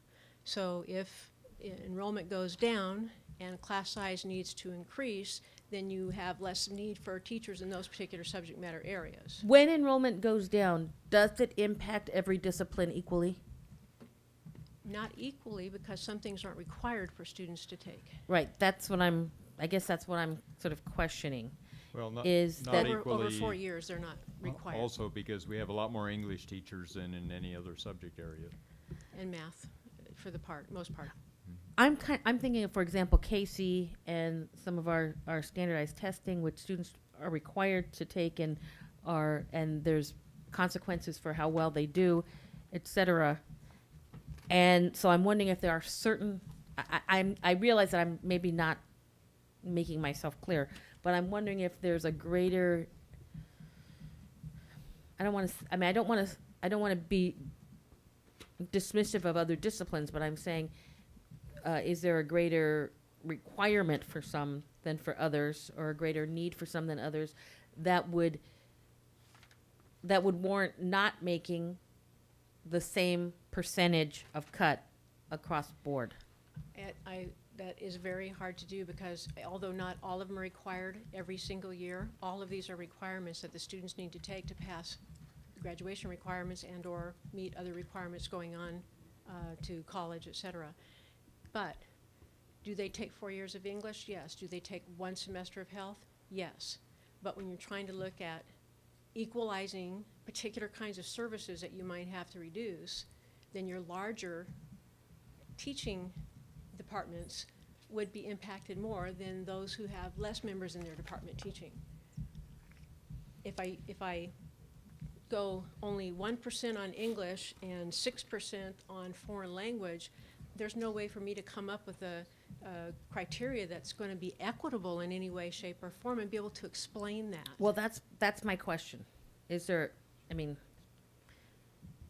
so I'm trying to be convinced by you that this is, I know, and I feel like I'm not making myself very clear, but I basically want to be convinced that this is the best way to make the cuts. This is a very complicated process, and we work with our attorneys every step of the way through this so that we are abiding by the letter of the law. Now, the criteria is not necessarily the letter of the law, but it is past practice for us. It has worked. We have not always eliminated every single position, but in terms of looking at the overall reductions, the greatest number of impact would come from these FTEs, and they can be pulled back at any time at your discretion, given what you do with the budgets. Well, that was going to be my second question, which is how do we decide which ones come back first? Well, there's a number of things that have to take place. This is like English 101. To go back to the very beginning and explain how this whole process works. As we're looking at any attrition that we have, it frees up then FTEs. The schools based on enrollment are assigned a number of FTEs that they get based on enrollment. So that would dictate how many teachers they get. And so if they only have a need for this many FTEs and they had this before, then this goes away and this is what they get. If enrollment grows, you can bring back other people to fill those positions. If enrollment decreases and the numbers don't meet in September, you will end up making more reductions because enrollment won't be there for us to have the class size warrant having that many teachers. And it's a reality. It doesn't feel good, but it is a reality. And we look at that very carefully. And then we're working with the assistant superintendents on the placement, how many teachers, the enrollment, what dictates that. We try to err more on the positive side with it instead of the negative. Anytime we have a retirement or a resignation, that becomes positive attrition, which means we can bring somebody back with Mr. Smith's approval. But Ms. Parker. it does weigh it does kind of balance itself by that. So I think the key thing for us to keep in mind is these are notices that are going out. There's no child in the fall that will not be in an English class with a credentialed English teacher. That's correct. And so these numbers will change based on each school's staffing needs. These numbers But will everybody change every needs day. to be, but they need to be noticed now. They need to be noticed now by law. Okay. In Mr. Smith's report, it's on page 35, it mentions that because of enrollment, we're going to lose 14 certificated teaching staff. So is it just because of declining enrollment? Is this being a more conservative number here? I think there's two issues. One, there's the enrollment decline, which is the 14 over 2 years, but it's also preserving your right to reduce other programs in the event that you deem it necessary. If you don't do the notices now, your hands are tied. Okay. So that's the important consideration. I'm sorry, it's really hard to explain this. It's a long process, and I don't want to convince you. I think you need to make these cuts. Mm-hmm. By law, we need to do that. Let's protect ourselves. Let's protect you as you're making decisions about the budget. And if it's warranted and you can bring people back, you have the right to direct me to do so. Did I hear I something? wasn't questioning whether we need to make the cuts. I was No, I questioning whether understand. this was the best formula to use for making them. But I think something that Ms. Parker said helped it click for me as to how this is going to work. So The students will I'm have the feeling services that they need. feeling more comfortable now. They will have the Some numbers services that they need. 14 FTE are from declining enrollment? Over 2 years. So I There are believe it was 50 12 This in one. list adds to 51. Yeah, and so there's issues that are basically preserving your right in the event that you eliminate some programs that has certificated staffing. I'm just trying to differentiate between the proportion of this list of 51 who are due to declining enrollment and the proportion who are due to declining Services. Due to the expenditure reductions necessary Expenditure above and beyond declining And some Yes. element of Yes. and some element of flexibility. Right. What? And some element of flexibility. Well, I just wanted to get that distinction. Is that 51 minus 14? That's 37? Yeah, and remember the 37, I think as you mentioned, it might not come down to 37, but that gives you a full array of flexibility to look at different things. And these are not 37 people necessarily. These are FTEs, which mean you could have part-time employees in here who equal, I you know, understand. so just so you know, we're not talking 51 bodies. We have two public comments, so let's. I had some more Oh, comments, I'm but sorry. I wondered if I might finish. May I ask a different question? If we found $750,000 somewhere, could this list be shortened? It could be. I would be working again with Mr. Smith to determine. If it was ongoing. Well, so maybe the number's too big. How about $250,000? If it was ongoing and It's ongoing. unrestricted. Well, then I draw from that answer the conclusion that these are not necessarily necessary if we could find savings in other categories of expenditures. And the one that I'm most interested in looking at is the district administrative costs. And therefore I find it very hard to consider cutting teachers, 51 teachers, until I've had a shot at cutting district administrative costs. In fact, I just think that is... Administrative costs, you're referring to Well, administrators? I do have a list at home. I don't have it with me, but I have some ideas, and I've made some inquiries about to try to learn what some budget items are that are hard to unpack, and I've got some answers waiting for me in my mailbox. Okay. And others that I still don't have. I've just asked some questions to get detailed information, and I went through the warrants for March and for February, and I see a number of things in the warrants that make me wonder whether or not we could find some savings there, and you know, maybe 10,000 here, 10,000 there. Yeah, it all adds up. It adds up. $1 billion here and $1 billion there. Pretty soon you're into big money. There's, if I could answer you really quickly, pardon me for interrupting. You have already reserved your right to reduce administrative costs. You did that at a previous meeting, so that's a good thing.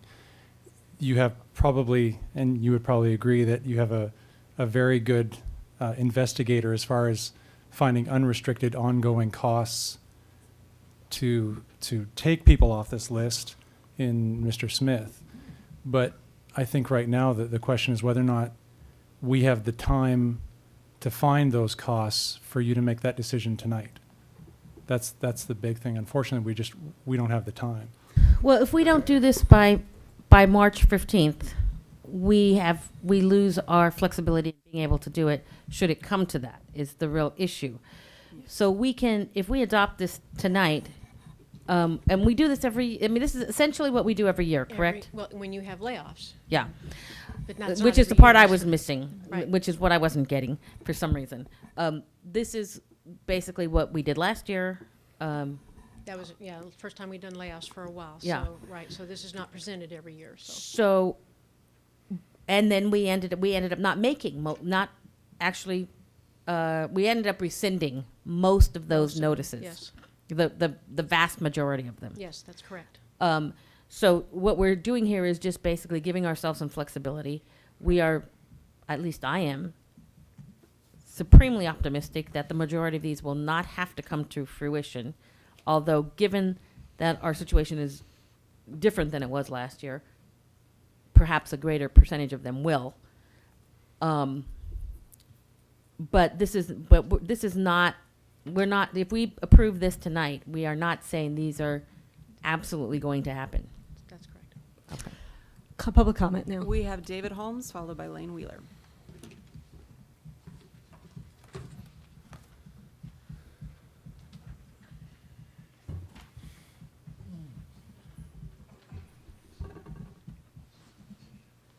Hi again, David Holmes, San Marcos High School Performing Arts Department Chair.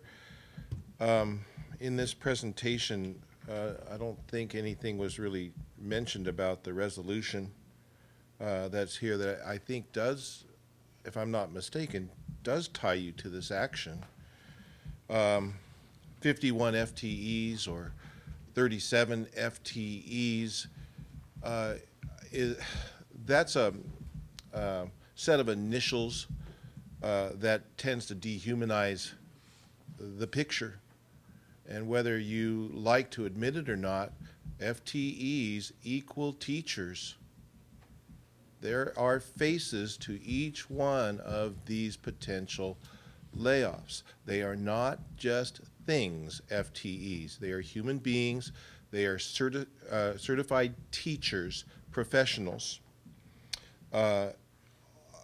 As Dr. Noel pointed out, this resolution includes specific reductions in music and in art. Although I am looking at the other handouts, don't quite see this, the numbers adding up. I get, it's either 5 or 6 teachers in the arts that would be reduced in the recommended staff reductions. I would like to see some attention given to the resolution, and I'd like to know whether or not the resolution ties the board to this action of cutting these particular kinds of services. I would also like you to take a look at the third paragraph, this whereas here. I'm confused. It looks like at the beginning of 0809 these reductions must take place, but then the second or third paragraph leads me to believe that they don't need to take place until the end of 0809. So I'm confused by that and would like the board to address that if they can, or have staff address that. Bottom line, we know that cuts are coming. We want to keep the cuts as far away from the classroom as possible. I also would love to see a better investigation of possible cuts in staff and in support in staff. It doesn't take it'll take you quite a bit of time to add up all of the extensions that are on the district phone list. I question whether or not some savings can be had there. 10 seconds. Thank you. Lane Wheeler. I'll start where David left off. I realize the difficulty of the task ahead of you. I would encourage you to make cuts as far from the classroom as possible. I believe the district has done a commensurate job in investigating the budget and trying to determine costs that can be found and recouped there. I commend the board for the proposition of beginning an investigation into a parcel tax. I think you have made a wise choice there. I would encourage you to continue to look at cuts that can be made away from the classroom, and that's going to take thinking outside of the box. Possible investigation of the use of the properties that are out there in our revenue, how we can increase or maximize those profits and be bringing those profits into the fold immediately, and whatever other ways we can do that. I know Dr. Sarvis has talked about the possibility of renting this building and creating a revenue stream there. Those are the kinds of things that are away from the classroom, and I would encourage you to look at all of those in a most expedient manner, because as David said, these are people and they will be affected by these cuts. And I've already talked to the temporary teachers at one meeting, and we'll be conducting another meeting with RIFT employees next week. And when you look into their faces, it's a difficult task to help them understand why this district doesn't need them when they know that they do. So please continue to look, and please continue to make cuts away from the classroom. Thank you. Yes. To answer Mr. Holmes' question, yes, the resolution is tied to this action. And I understand that it talks about beginning of 08, 09, and it talks about the end of 08, 09, because the particular kinds of services may still come up again in 08, 09 that you would then have to move to the end of, to make decisions for the coming year.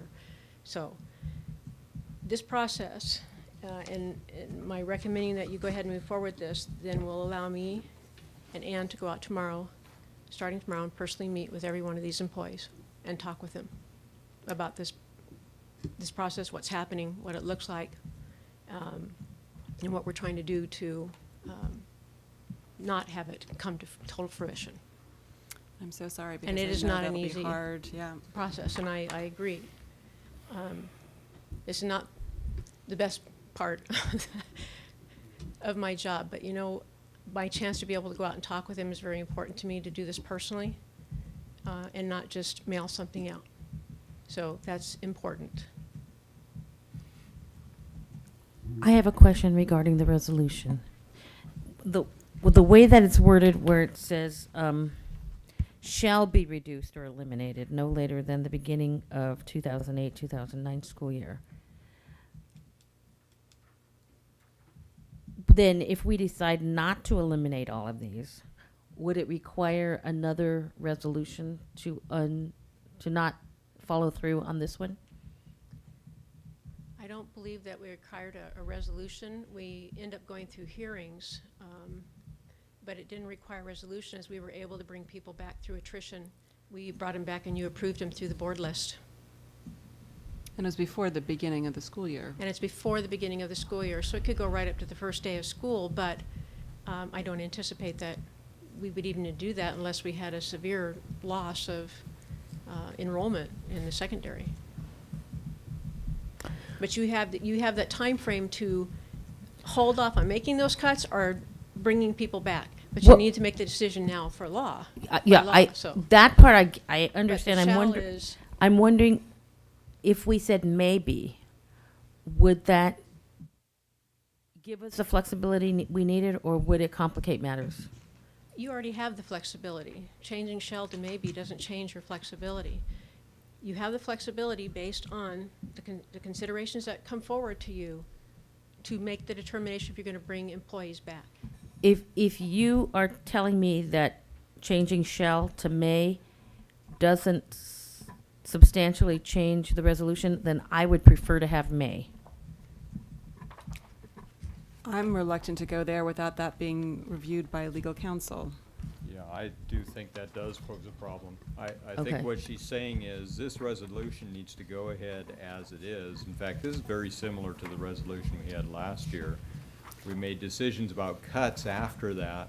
You will make decisions about cuts in April, and it's those decisions about cuts that allow us to rescind these along with any retirements or people leaving the district for another reason. And that's the flexibility that you have.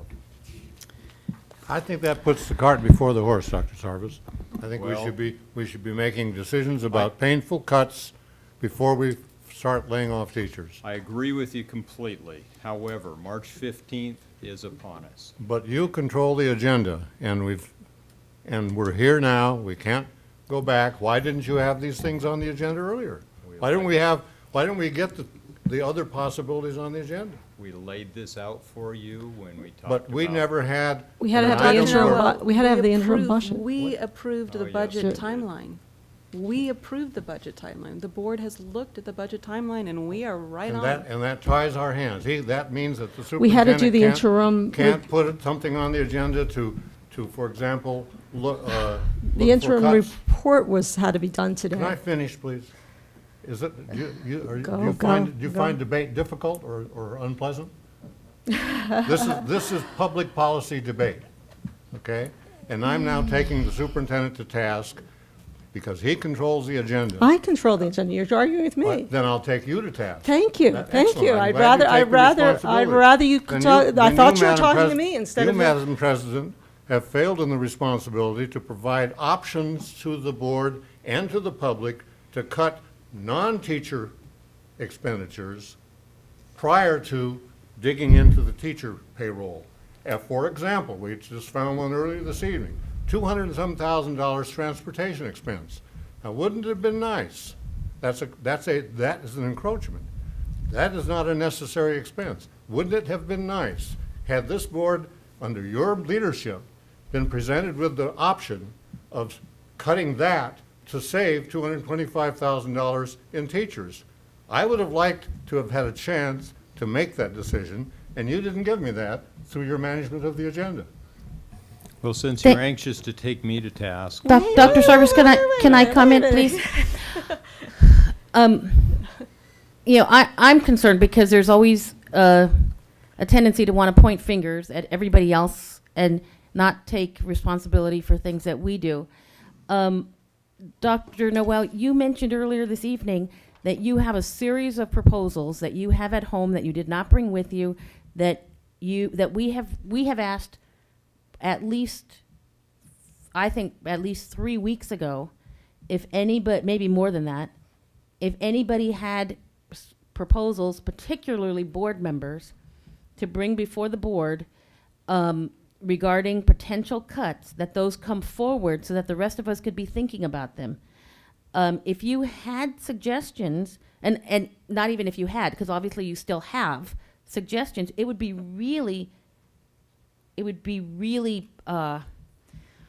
useful for you to share those with the rest of the board, and bring them forward, so that when we have these kinds of conversations, obviously you have some suggestions of what you think ought to be cut.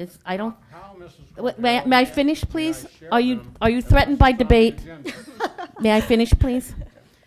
I think if you have those, rather than tucking them away and using them as to sort of attack people who are making presentations, it would be nice if you would share them with us, because we may, believe it or not, agree with some of them.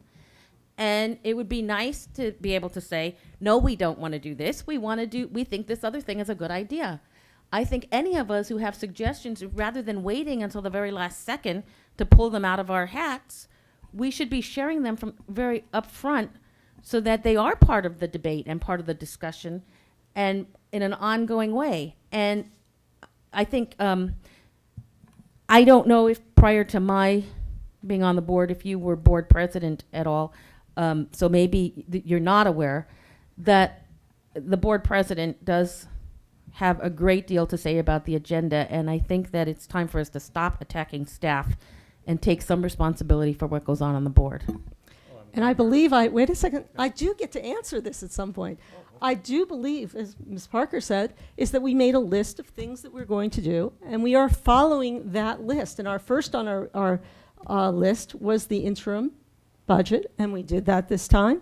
We can't do it all at one time. We have scheduled next. Matter of fact, our problem in part is that we have to wait till we don't have enough meetings because of the spring break, because of somebody's vacations. And we are kind of getting behind a little bit, and this had to be done. And we are at the point where we are having to do something. And yes, we are here till 10:45. We are going to be here because there are things on this budget, on this list, that we have to do. We may be here till after midnight, but that's the way it is. I don't think putting more things, I think if I had put on here more budget items, we could have been here, till 2 or 3 in the morning, and maybe that's what we should do. But I don't think we operate that well at 2 or 3 in the morning. So I'm reluctant to do that. And yes, we can have a meeting next week and do this, but you will notice the two of us, 2 people are not We are here. having a meeting next week. Without 2 people. Yes.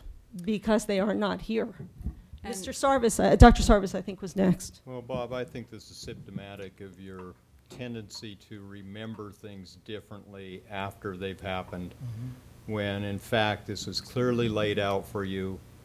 We clearly laid out the dates, the steps, and you agreed at our last meeting on September 26th that, knowing full well that notices would have to go out now, that you would make those decisions about budget cuts in April.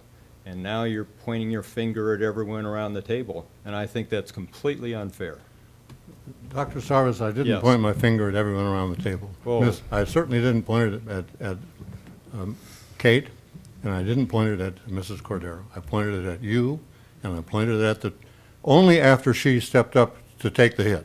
Well, I think I pointed you're at out her. of line. Okay.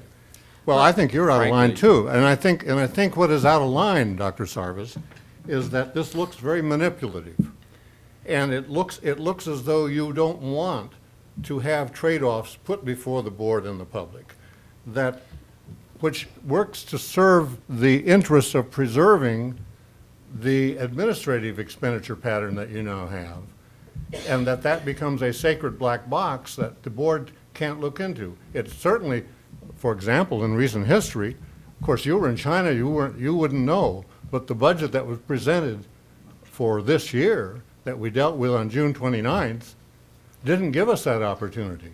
We don't have that opportunity unless the people who are in control of the agenda will lay out for us, at least give us a framework within which we can have a debate that trades off the cost of teachers versus the cost of lawyers, the cost of teachers versus the cost of free transportation for students, the cost of teachers versus the cost of consultants. And those are discussions that you will have in April. But by that time, the teachers will have And- received their notice. You And- certainly didn't have this problem at our last meeting when I asked you to do this for administrative positions. You readily agreed to those. And beyond that, we But had this, Dr. I Noel. objected that it's piecemeal. I Doc- objected that that's piecemeal. Dr. Noel, in January, we approved a timeline. We looked at this, and we could see it on there. You can see the when certificated staff have to be Well, notified, March 15th.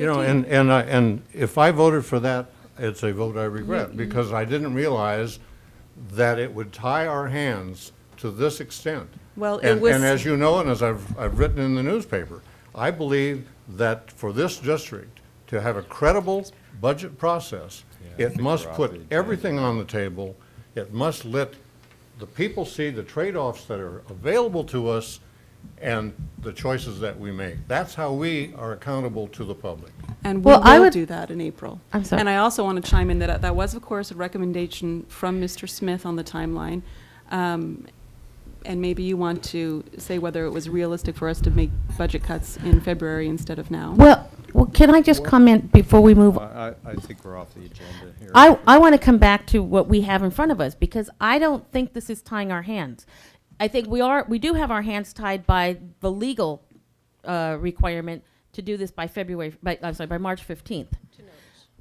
That part, and that has nothing to do with any of our staff. We have to send out these notices by March 15th. Otherwise, we will have our hands tied, because we won't be able to make any further adjustments. At this point, all we are doing is giving ourselves flexibility.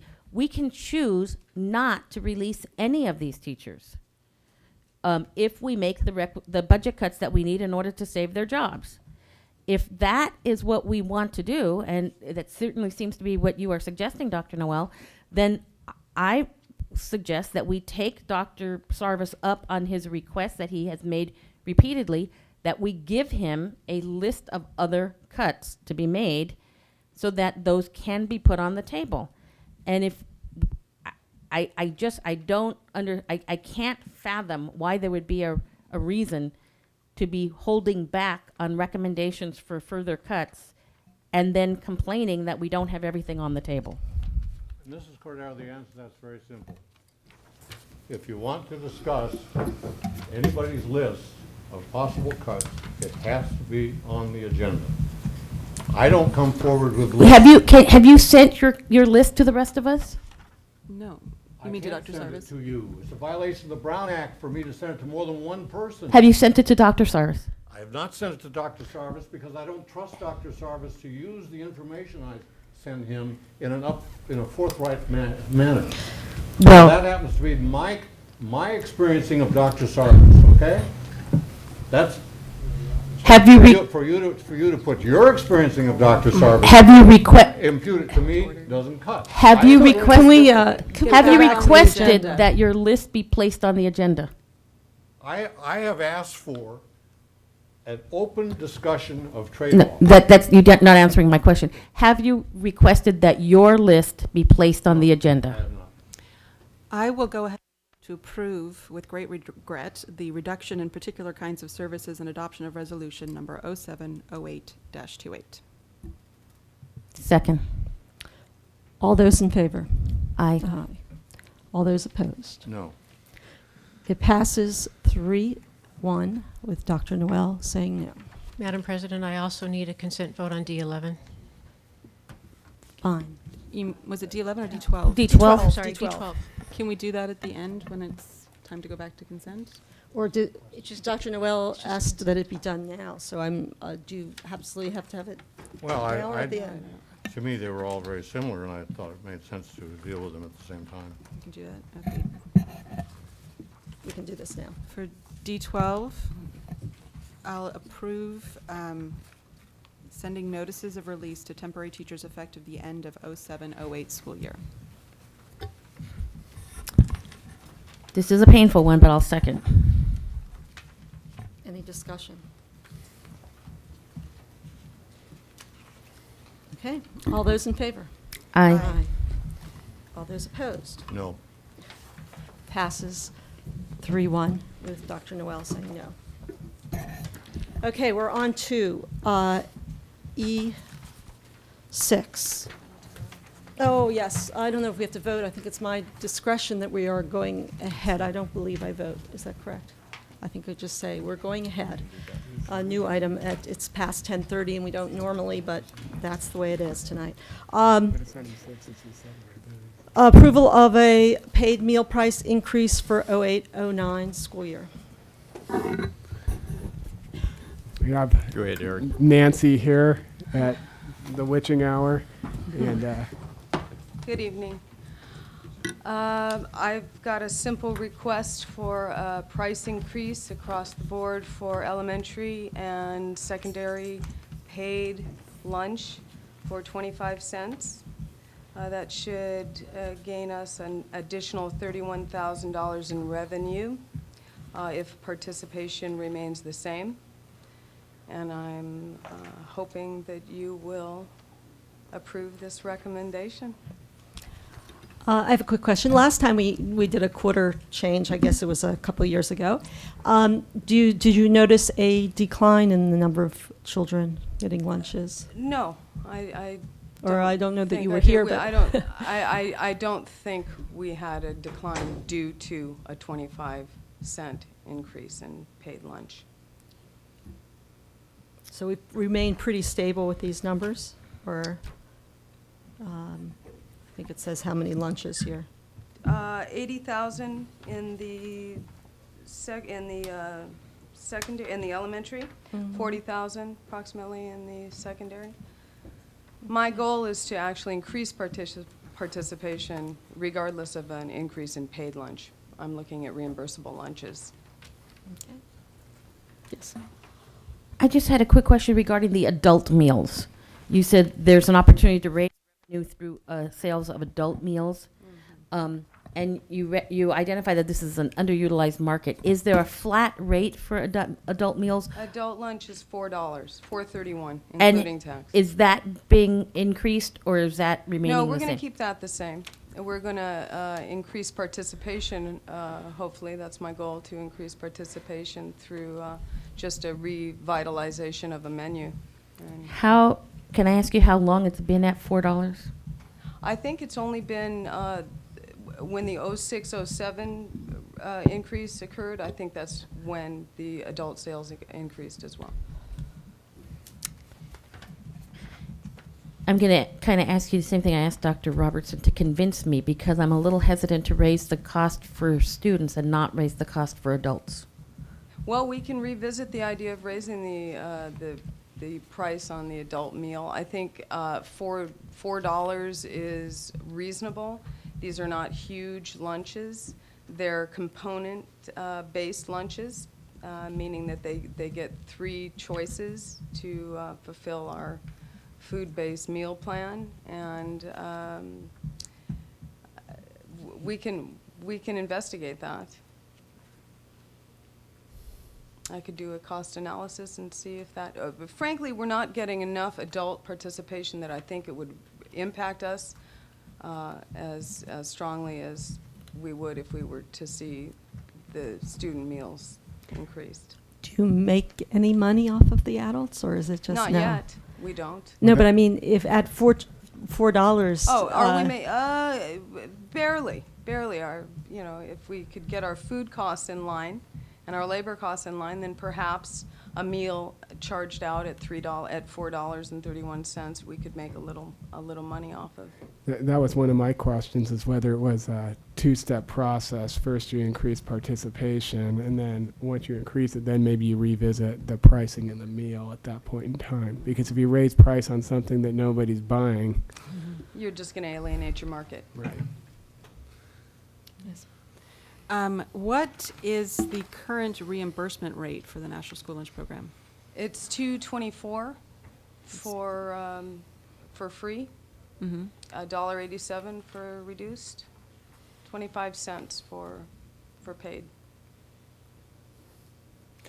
And that's one of the real issues in food service. It's a funding infrastructure issue, you know, especially districts that have unrestricted general fund, supporting the cafeteria fund is because, as we're trying to move toward a more healthy, and dietary, menu, the subsidies from the federal government are woefully inadequate. So there's a disconnect there. So. I mean, it is my intent to wean ourselves off of the general fund. More than anything, I'd like a strong department that shows strength and solidarity on our own. But I think the only way, and especially these days with the cost of living and fuel and food, the only way we're going to see some major stability is through an increase in participation. And that's my focus, is to increase participation. I'll move to approve the paid meal price increase for the 08-09 school year. Can I add an amendment that we revisit the adult meal pricing next year after we have an opportunity to try to market it and capture the audience a little? Business, yeah. With that, yes. Okay. You going to second it? I will second it then. Okay. Any other discussion? Any comments? No. Okay. All those in favor? Aye. Aye. Any opposed? No. Passes 4-0. Thank you. Thank you.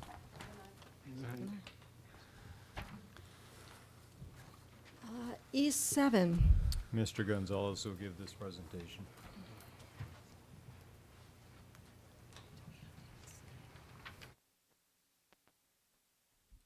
Thank you very much.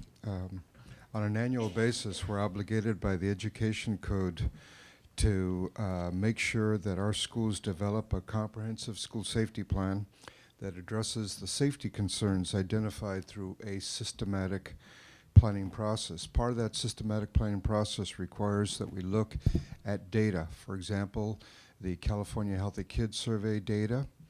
It also requires that we take a look at things like suspension and expulsions data that's reported in a report called UMERS. It's part of the categorical application that we send in, the consolidated application. But also requires that staff take a look at their own internal issues, things like vandalism reports, referrals to the office, and make sense of what it all means. School sites are actually the ones who are charged with developing the school plans. School sites can relegate that responsibility to a subgroup. In the secondary district, that's very common to do. In the elementary district, the leadership is usually provided by the principal, teachers, as well as PTAs. I would ask you to, the best way to understand our format is I would ask you to go to the last page of that 2-page attachment T7, and you would see that what we have, the directions we've given to our school sites is that, one, we want to make sure, under results I'm reading, we want to make sure that our plans are in line with the requirements of the Education Code, that schools that have more than one program or school operating, for example, as you know, La Colina, I will use as an example, not only does it house a junior high, but it also houses the Open Alternative School. It also houses the Las Alturas program, as well as the Community Day School. It's very important that the school plan reflect a coordination between all of those different groups. We don't want 4 different sites operating 4 different plans that in a crisis would work to their detriment. Also, we've attempted to make sure that our safety plans narrow the focus of what we want our teachers, staff, administrators, and parents to know. I shared with you last year that we've put together an exercise that can be done in an evacuation scenario, and an exercise that's done about staying in the classrooms when that's required. The specific format of the Santa Barbara School District school safety plans is included under that section 1 through 15. If you took a look at the school plans, you would find sections that refer to all 15 areas. I will share with you that these documents are very clearly working documents. There is some information that is not contained in the copies you have. For example, it is the policy of our district that we will not share with the board or with the public any information that would disclose confidentiality about staff or students for obvious reasons. However, the school plans does have that information. They are housed here in district offices, and the usefulness of the copies we keep here is in an event that required that law enforcement or fire or county emergency services, if they needed access to what our schools are about, including master keys, they're available here at the site, here at the district, and each of the site maintains a copy. And as you know, most of our sites practice monthly scenarios to make sure that safety elements are taken care of. What we bring to you tonight is copies of all schools. I want to, K-12, I want to share with you that charter law does not require charter schools to develop school safety plans. However, our own MOUs with them do require that they produce these kinds of documents. You will notice that for the charter schools, Peabody specifically, it does not follow a format, and we're not going to require that they take a uniform format. They, as you know, have a governance council, and we will honor the way they choose to produce the reports. Bottom line, we're here to present the plans to you and ask that you approve those plans. Thank you.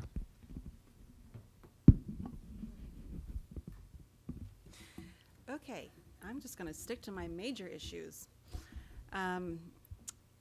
What I saw coming up in themes in the safety plans were the biggest weakness I saw was communication. Actually, Peabody Charter has a nice narrative on how they will communicate with parents in case of emergency, what radio station to turn to, what television station to turn to. This was an issue, I think, at the shooting down in Port Hueneme just a few weeks ago. In terms of there was a weakness in how they were contacting parents or the lack of communication with parents. I think all of our secondary schools have call-out systems. I think none of our elementary schools do, and I think that's something that the board should be looking at for our elementary schools. But even without a call-out, their parents need to know, who do I turn to for information? There's a lot of stuff in the safety plans about communication within a staff, but not even with the district office. There's not a reference to who is the person that's calling the district office to let public information here know. So that was an issue. And then on the safety plans for shared sites, there was not, this was a weakness from last year also, there's not any reference to communication. If Cesar Chavez, for example, has a shooter, it needs to be in their safety plan that the first thing that they do after calling 911 is calling Franklin. And so that is something that came up again and again. These reports had, a lot of them had our Administrative Regulation 5145 on child abuse mandated reporters. And that has not been looked at since 1999. And there are some real weaknesses in it, the way it's laid out, because it says among the people that need to report are teachers, but it doesn't list out that it's also all classified employees, it's instructional aides. So I think that we as a board really need to update that as soon as possible, because I think that that could cause some confusion on sites for people that don't know the mandated reporting law. And the last thing for me was the elementary schools there was confusion in their documentation between the drop and lock procedure, the shelter in place, and the code red lockdown. And they were the way, and I'm sure that's coming from the district, that it's, since everybody had the exact same form, there's secondary nicely delineates between what each of these things are, but that wasn't happening in elementary. So those are things that I know that this is an ongoing process that I think really need to be looked at. Thank you for your comments. I want to only comment on that first issue you brought up. I congratulate Peabody for their very ambitious outline of how communications would work. I need to share with you the reality. This district has worked along with every major emergency response organization in this city. At this date, there is no common way to communicate. The district has made very clear to media in this town of the need for us to centralize and agree upon, reach a consensus on what radio station, what TV station is going to be responsible in the event of an emergency for dissemination of information. I need to share with you, quite honestly, at this point, there is no consensus.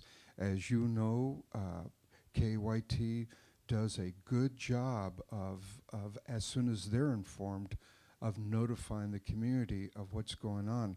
But I would not want you or any school site to believe that there is a consensus in our city about how this communication would go out in the event of emergency. Second, I also would like to share with you that one of the recommendations that was made by school administrators after the tragedy at OE Green School was give them time to heal, but let's speak with them about their experiences and let's learn from what allegedly was a mess over there. I don't think I'll comment more than that, but your comments are well taken. Thank you. Yes, and I think that what you're saying too about the media speaks again to us looking at a call-out system for our elementary schools. Correct. What does a call-out system, I'm sorry, what does a call-out system entail? Is that something you buy? On an automatic dialer, is that what you Yes. mean? Okay. So you buy this for is that what happens as it gets purchased?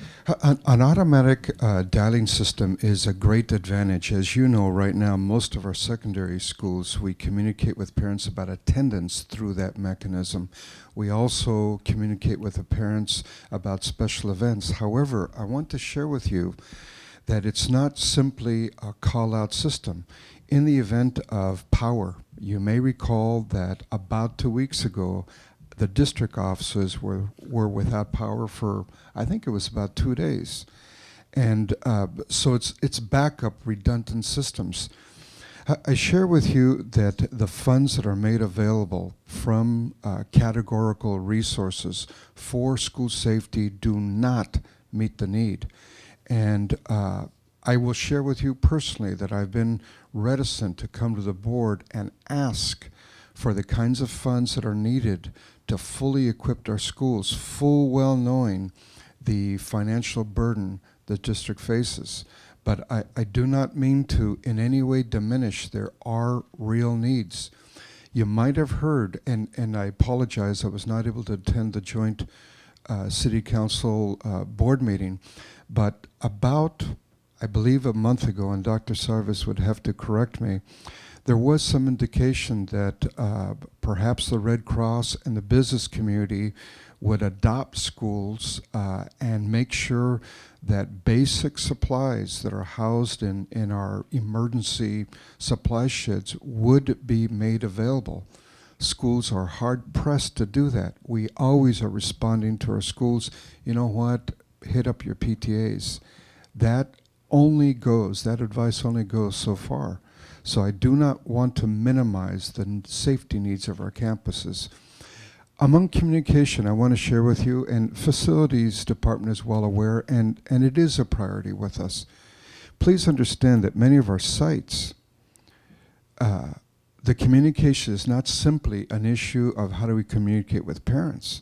There are areas on our campuses that we cannot communicate with, some hallways, outdoor areas. And so there's a whole list of safety concerns that we could prioritize for you if you would like. I think you need to see that list so you have a full understanding of what it takes to fully implement the document that I'm asking you to approve tonight. Well, actually, that addresses a question that I was going to ask, because I would like to see a comprehensive list. I would like to see it prioritized, but I wouldn't want to just see the top priorities. I would like to see the comprehensive list. And I happened to be here, maybe other board members were, when the electricity was out. And I recall talking about the fact that there weren't even flashlights readily available, and there were some very dark staircases and hallways and offices, et cetera, where it was bad enough for our staff, but I'm thinking in school sites where our students would be in potential harm because of a lack of visibility, a variety of other things as well. But those are some things that I think we really need to have, to be aware of. And it strikes me that this would be something that we might want to put on the table for the use of the parcel tax, and especially to include it in the list that goes out with the survey, as something that the community might recognize as a significant need. But I also wanted to echo what the concerns that Ms. Parker was raising about communication. Because of the concerns, what seems to be gaps in terms of how parents, et cetera, and students and teachers and staff would be contacted, but especially how it would reach the community. I have also, usually if there's a problem, it's compounded for the Spanish-speaking community. So I'm also really concerned about how we would get that information out to the Spanish-speaking community. And when in those areas where there appeared to be gaps, I was doubly concerned for the non-English speaking community. I also had another issue that I thought, and this may just be something that isn't really appropriate to these safety reports, but I felt like there was a great deal of emphasis on the policies and the regulations and procedures, and I wanted to see some discussion of programs, sort of prevention kinds of programs that weren't just reacting to the problems, but attempting to prevent them before they happened. In the wake of the E.O. Green shooting, I've heard a lot of people talk about implementing more counseling, intervention programs for students who are dealing with personal issues, such as wanting to come out or questioning their sexuality, et cetera. But I'm concerned, I mean, the student who came out with his sexuality was not the problem. The problem was the student who felt compelled to react in a violent manner. And those students are harder to anticipate, so we have to target the entire population. And I wanted to see a little bit of that in these reports. In general, I agree with you. What you're actually referring to is take a look at Section 12, Developing Resiliency. And you may recall from your reviews that it was not really a discussion, an in-depth report. It was simply, most of the time, a kind of a checklist of what we're doing. Schools, we are preparing a document right now based on this checklist that's being sent out to each of the principals saying this is what staff, how staff evaluated your report, what was adequate, what was not adequate, and the comments you've made tonight we will add to those evaluations. Well, and it was interesting because some of the safety plans, they had strengths, just amazing strengths. Some were, great, and some had a strength in another place. And it would be nice to pull that all together to have a model for the principals and the safety committees to use. One more thing, if I may just indulge. Please know that this emphasis on board policy is not the making of the district. When you wade through the Ed Code, you will find, I'm not sure why, but those are the requirements. Second, I agree with your statements, but I also want to remind you, third, that every single secondary plan has already been reviewed by the California Department of Ed and passed the test. I'm not in any way saying that we can't improve or we don't need to improve. We do. But currently, those plans meet the basic definition of the Ed Code, but they are not anywhere close where we believe they need to be to make sure that our students and our staff are safe. Thank you. Ms. Stern, I'm glad that you're here tonight. Is there anything you wanted to add? Or?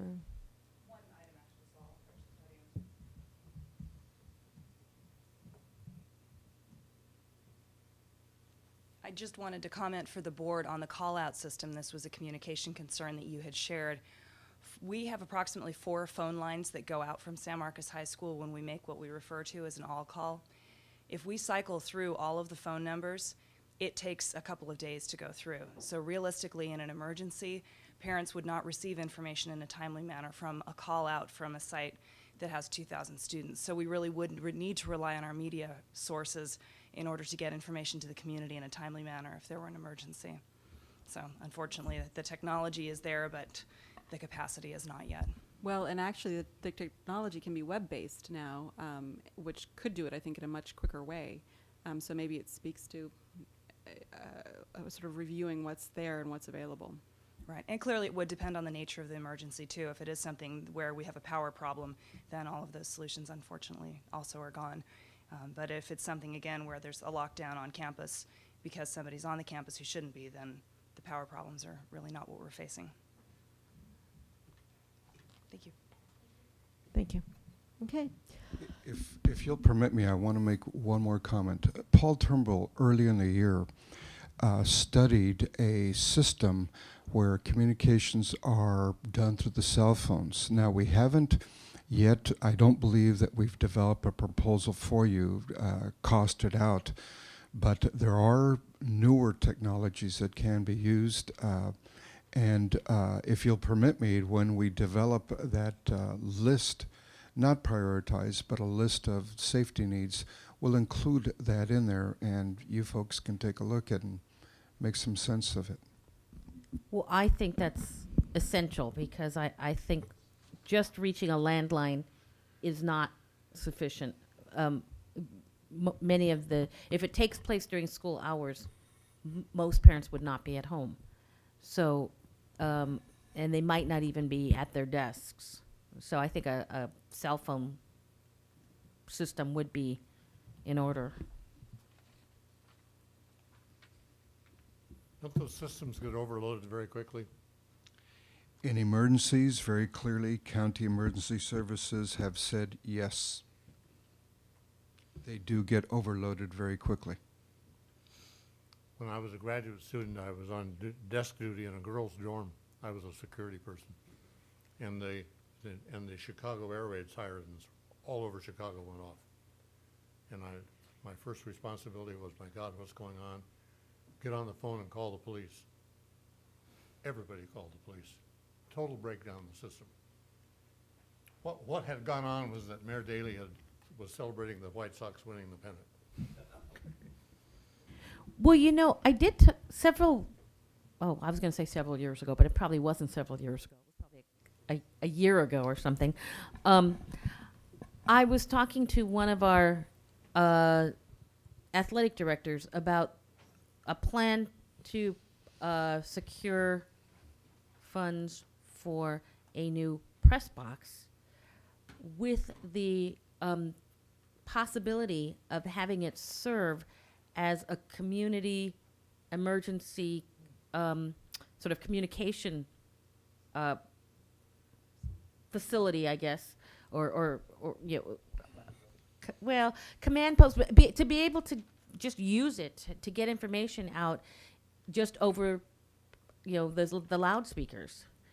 And I'm given that, you know, we're talking about possibly overloading systems, et cetera, that might be something that we would want to look into a little bit more as maybe a component of a communication plan. I don't imagine that would be what we'd want to make necessarily use as our primary communication plan, but it might be something that would serve as a component.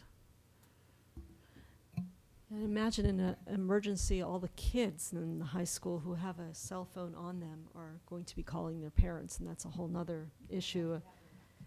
Yeah, it's a whole nother issue in overloading and the Misinformation systems getting out. and misinformation as well. Okay, do I hear a motion? I move to approve the Safe School Plans. Second.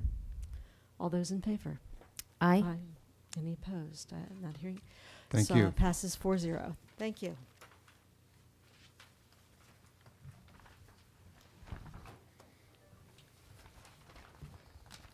Our last part, well, not quite our last, but anyways, the board action on student expulsion cases. Why are there two? Because one was a One was a Yeah, hearing. Where is that? Where The would eight. that? It's It's 8. the first one.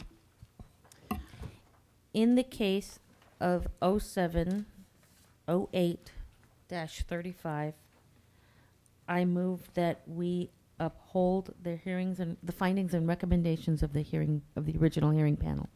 Second. Cordero, Parker, all those in favor? Aye. Any opposed? Passes 4-0. In the case of 070, It's supposed to be an 8 I there. think that's supposed to be 08. That's just on our sheet. Yeah. So messed- that's- Dash 30. I move that we uphold the findings and recommendations of the hearing panel. Second. All those in favor? Aye. Aye. In the case of 0708-17, I move that we uphold the findings and recommendations of the hearing panel. Second. All those in favor? Aye. Aye. I Any- recuse myself on that vote. So it passes 3 with 1 recused. Okay. I'm still not quite certain. Did I miss something here that the board action is on 2 of them, but, oh, it's over there. Oh, okay, I got it. There's not a separate thing. I got it, okay. We got it all then. Okay, now we go back to the beginning, to my, But I don't think we have anything. no, we don't have anything left. Can I just see where specifically I somehow messed up here? So coming events, we don't have any more coming events. Board comments and correspondence. No? You sure nobody wants to share now? Because it's only 11:30. I'd love to hear more. We haven't quite reached midnight. We should, Yeah, right. I said it was going to be midnight. Future agenda items, yes, the budget is on our future agenda. Next meeting, though, however, you'll see the next special board meeting is next Tuesday, and we are going to talk about the policies and goals, because we haven't done that as well. And then we have our next regular board meeting on April 8th. policies and goals? I I- thought we were just talking about the policies. I'm concerned about talking about goals when Ms. I Harder and Dr. Noel won't be there. I know, and my problem is timing here is we have it on our agenda to talk about it in March, and there was no other time, and so I'm putting it, so it's going to be a beginning discussion. We'll sort Okay. of, the 3 of us will Okay. hash it out a little bit, and we'll have to come back with the other board members. I didn't know what else to do here. We'll also use move the audit report forward to the next agenda. Okay. Thank Okay. you. Anything else? Meeting's I adjourned. have been asking for Oh. quite a while to have the idea of an audit committee put on the agenda.